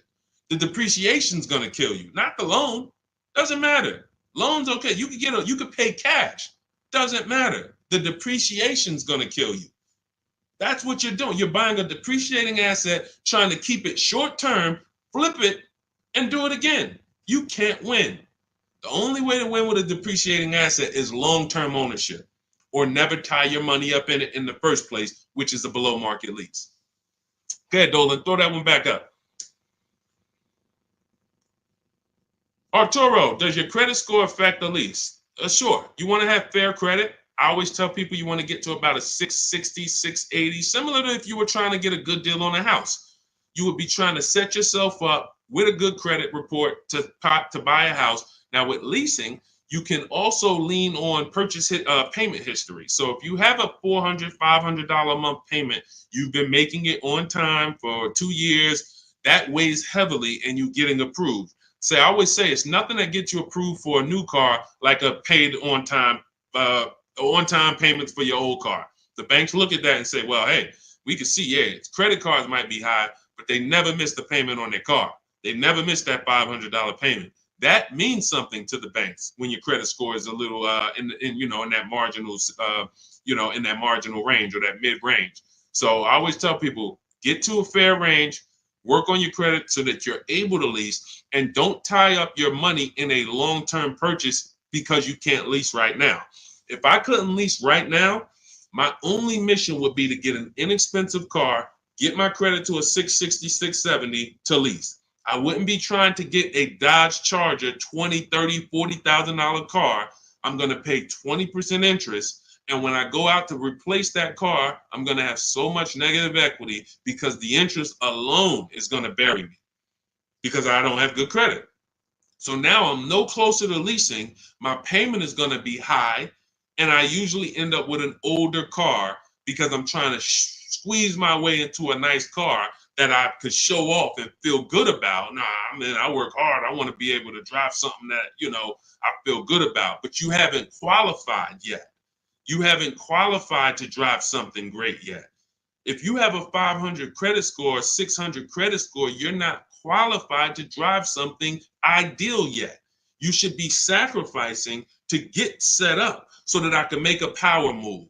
And what you do in getting set up is you get the least expensive car that you can get a loan on. You get a $10,000 car, quality, small car. Try to get something that brand new was $24,000, $25,000, Hyundai Elantra. Get yourself a smallest car that you can qualify for, and you have minimal payments, $200, $250 a month payments. You pay those payments on time. You make sure it's a quality car, and you go and you make a move for a lease once you've established yourself. Or you can just do what other people do and say, you know what, who could get me in this brand new whatever, or who could get me in that, used Mercedes? And you're going to lose in every way. The quality of the car is not going to be ideal. The loan is going to be out of control. The interest is going to be ridiculous. You might not get a great price on the car because you come in looking desperate. You need a car, not want a car. You need a car. So nothing is working for you. Everything's against you. So it's much better for you to discipline yourself. Say, look, I don't mind driving something that I don't feel great about, but I'm working on my credit. I'm going to make these payments on time. I'm going to get myself to a 660. I'm going to have 2 years of on-time payments, and then I'm pulling off the lot in a brand new lease. Power moves. That's a plan. Go ahead, Dolan. And in my book, that's called the SMART car strategy. It stands for saving money at the right time. If you can't qualify for a lease, your only goal should be to set yourself up to lease. Now, if you're buying and your credit's not good, I'm an 8-year person. I keep my cars 8 or more years. Nothing wrong with buying a higher priced car and refinancing it later. So if you say, hey, I need to get, if you're a long-term person, your goal should be get a great price on the car. You're going to pay more in interest and then fix your credit. And instead of changing the car in 2 years to a lease, you would change the loan, refinance, and then you would keep the car. So it's depending on long-term versus short-term is everything. That's why in my book, it is step 1. You need to know from the get-go, am I a long-term person, 8+ years, or not? Because that's going to be the foundation we build on. Everything else comes after that. Karen, thank you for helping with my digital book. I wasn't checking my email. Of course, we want to use cars. So you're just following the multiple marketplace strategy. There's steps before that. And here's what I tell you, guys who have my book, ask yourself, what step am I on? This is what I tell everybody that I work with. Ask, what step am I on? Because if you're doing step 3, but you have not done step 1, that's a clear indicator. Oh man, I haven't done step 1. Step 1 is leasing versus buying. Most important question. How are we beating depreciation? We go into deep. I show you lease scenario, purchase scenario, lease scenario, used car scenario, to make it very clear that if you set out to buy, but you should have leased, can't help you. You're lost. And I talked about that earlier. We ran Zafrina's $579 a month payment versus what a new car would cost her, which would be $900 or $65,000 car. That would have been $1,100. Or a used version was $800. So you can't compare that. If you go out and you get a great deal on a purchase and your payment's $700 a month, then that means that lease payment probably would have been $400 a month. It's no way to, how do I get out of this? You shouldn't have been in it. That's why this is step 1. So what was that question? What was that question? I don't even know how I got on that. Oh, you said I want to use car. Yeah. So we want to, so you want to ask yourself, where am I at in the process? Because we're not in the market until step 5.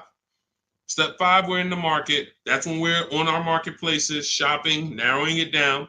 We have specific ways we narrow down used cars.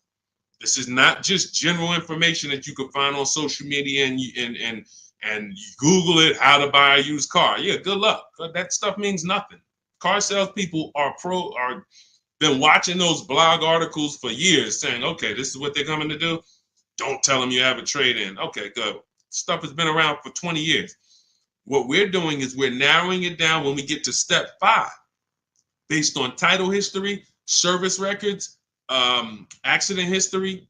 Then we're narrowing it down and we're coming up with our top 5 choices, top 3 to top 5. Then we're verifying who has bogus fees, who put one price online that they're not going to honor. So all of these, this is my top 5 list, but some of these might be fake prices. So we need to verify that. And then we're going to get the new car price to find out what the true discount was. How much was this vehicle brand new? When I bought my Infiniti truck, I narrowed it down to 4 choices. They were all white, between $30,000 and $32,000. Sounds similar. They're not. You looking at 4 white Infiniti trucks between $30,000 and $32,000. Similar miles, all 2020s. They were 3 years old at the time. Looking at all 3, whoa, these vehicles look similar.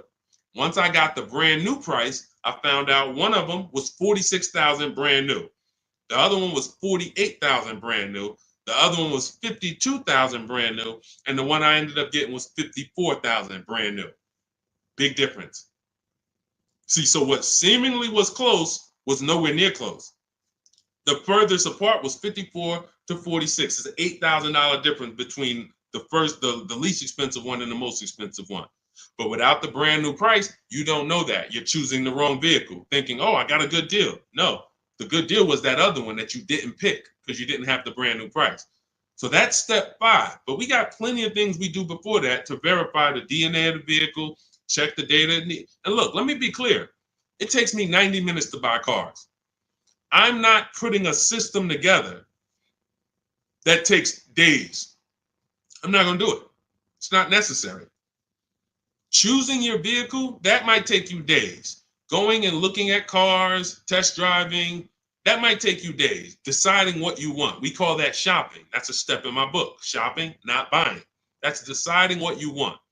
But once you know what you want, 90 minutes. Now, first time you use our system, it might take you 2-3 hours because you're just learning. You're overthinking. Haven't trusted our process yet. That's normal. But once you see, wait, this is simple steps. I'm going to websites, putting information here, looking at this. This is stuff a high school kid would do. If I could teach a high school kid to buy a car, it'd be easier than some adults because they don't have to unlearn much. Adults, it's like, hey, but I don't have to go into the dealer. You know, hey, Deshone, I went into the dealer and this is what they said. Deshone, my dealer called me and they said this. Well, when did I tell you to talk to the dealer? I thought you were coming to use our system because you didn't want to talk to the dealers. Yeah, you're right. See, that's overthinking. Now, that doesn't mean you're going to lose because we got a lot. That's how a lot of people come. You're trained to do things one way. You have to unlearn that. But once you see what we do, you're like, man, I can do this again next time. It'll take me 2 hours. I get any car I want in the country, Bentley, Rolls Royce, Corolla. It's going to take me 90 minutes because I'm using the internet. We're emailing. You know, I'm not getting in my car and driving to a dealer. So that's what we need to focus on. I know you have the book. Make sure you're asking yourself, where am I in the process? Start with step 1, just check them off. Step 7 is delivery. So when you check off delivery, you're done. You got your car. All right. Everything that I'm teaching is in my new book. It's called Cars from Home. It's a digital book. It's called Cars from Home, 7 Steps to Saving Time, Money, and Avoiding Dealerships. You can get your copy for 75% off. It's part of my welcome offer. It's normally $97. But if you get to my TikTok bio, my Instagram bio, the Facebook comments, or the YouTube comments before the 30-minute timer hits 0, you got your copy for 75% off, which is $24. And it'll be in your inbox in 2 minutes. So once the timer hits 0, price does go back up to $97. And it's still worth every penny at $97. Go ahead, Dolan.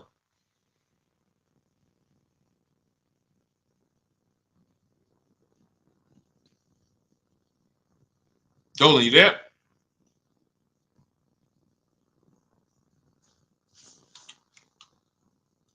All right. Is it worth buying a BMW or Mercedes brand new or pre-owned certified?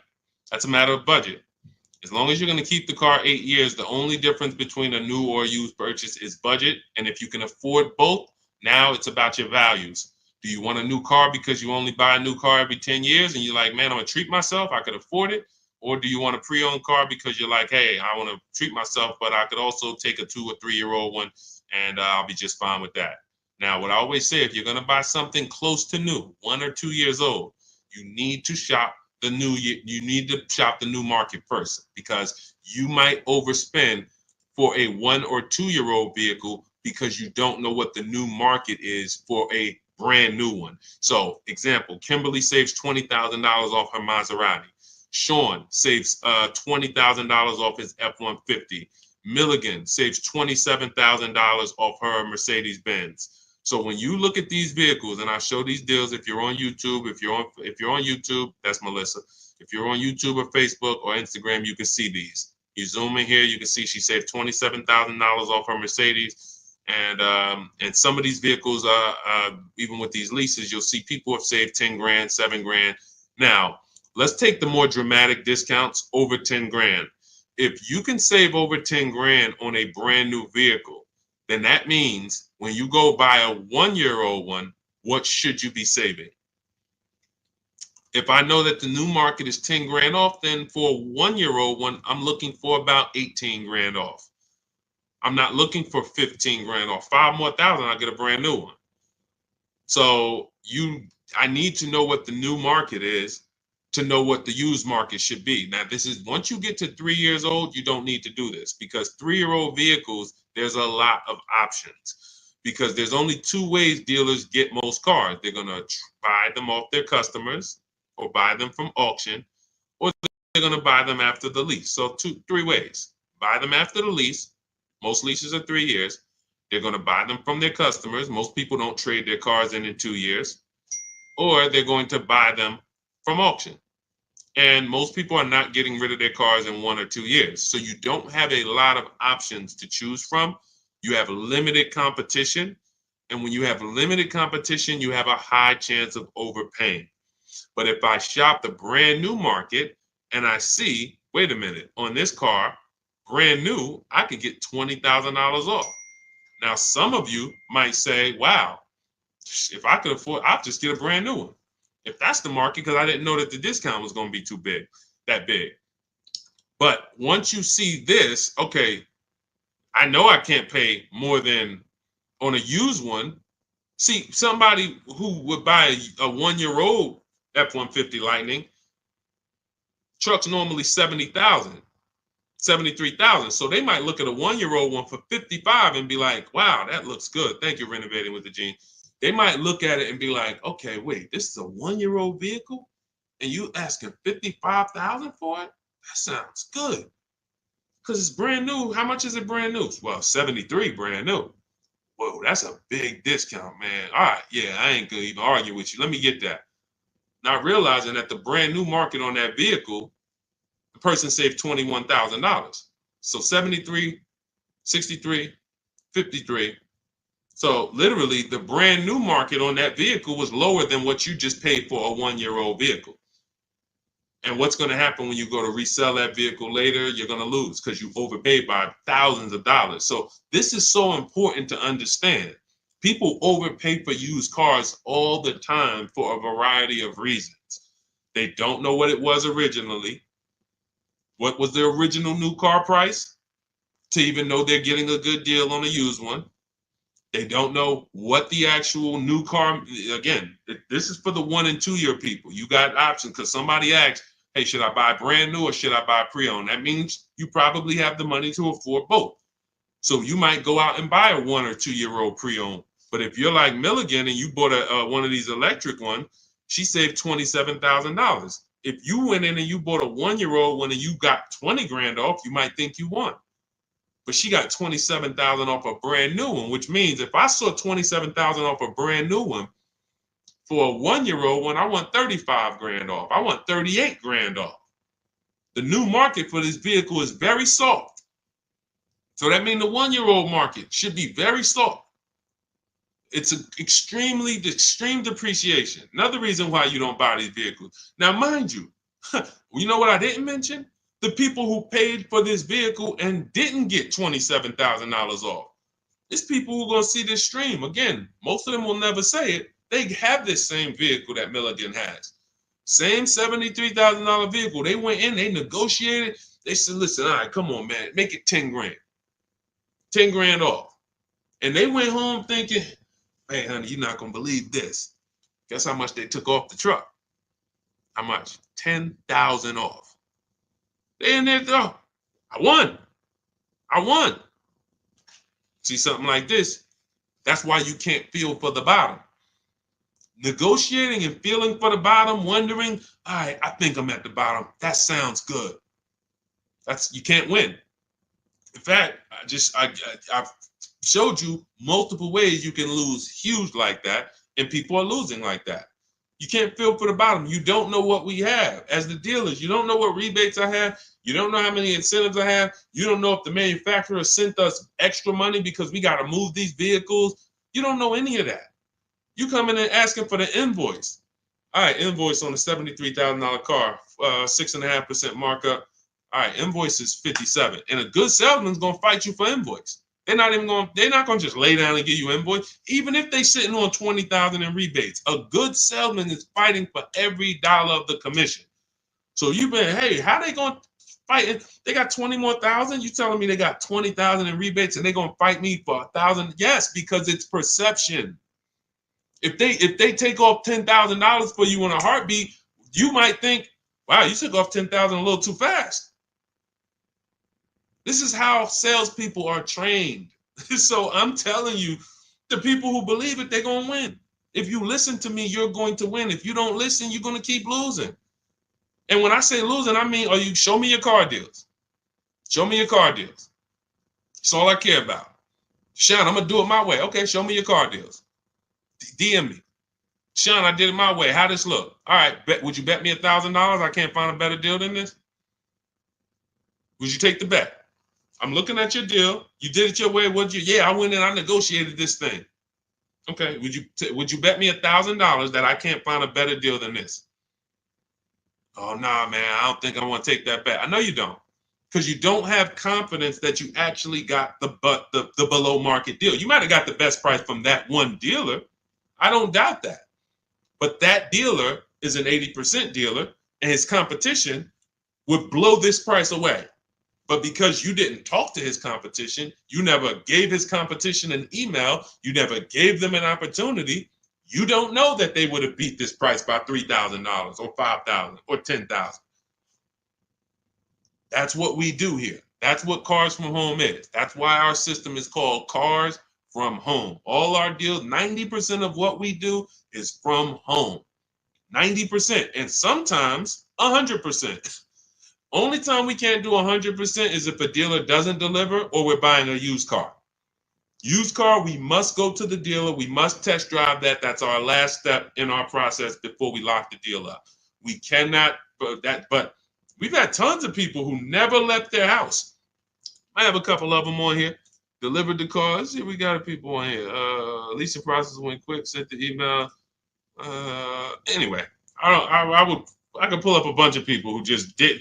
That's simple, because dealers this is 2024. Like, people think Carvana is the only place that delivers cars. There's plenty of dealers, especially the 20%, that'll bring the car right to your doorstep. Look, about 5 days I walked out. Yeah. Anyway, all right. I think we've done enough. Look, everything that we've taught today is out of my new book, Cars from Home, 7 Steps to Saving Time, Money, and Avoiding Dealerships. It's a 7-step process that I've developed over 14 years in the car business to buy, lease cars, below market value in 90 minutes. This does not take a lot of time. This is the easiest way. You don't have to be a great negotiator. You will stay at home where your power is, where you can put dealers against each other, put banks against each other. Thank you so much, Renovating with James. And you can employ competition. The same way you shop for everything else, competition, you can bring that to your car deals. And that's the only way you're going to get below market deals. And that's the only way you're going to start to enjoy car shopping. When you're at home and tons of dealers and banks are actually competing for your business, you actually enjoy that. That's why when you see people like Teddy, who said that I will never lease another car any other way. Look, suppose it's a bit wordy. Look at Teddy. You got his BMW 2024 i4 M50, $73,000 vehicle. His best offer was $856 a month, which is a 1.16 lease. His highest offer was $1123 a month from another dealer. His closest dealer, his local BMW dealer, was 97. Where was it? Nine. Look, the dealer closest to me was 986. His closest dealer that he probably drove by and saw the car and said, "Man, all right, I'm gonna work with them one day." 986 a month. He ends up paying 856, over $130 less than his local dealer. But he did it from home, and he said at the beginning, "I will never, I repeat, never lease another vehicle any other way." Now, had he bought the car and got 10,000 off, he would have said, "I will never buy a car any other way."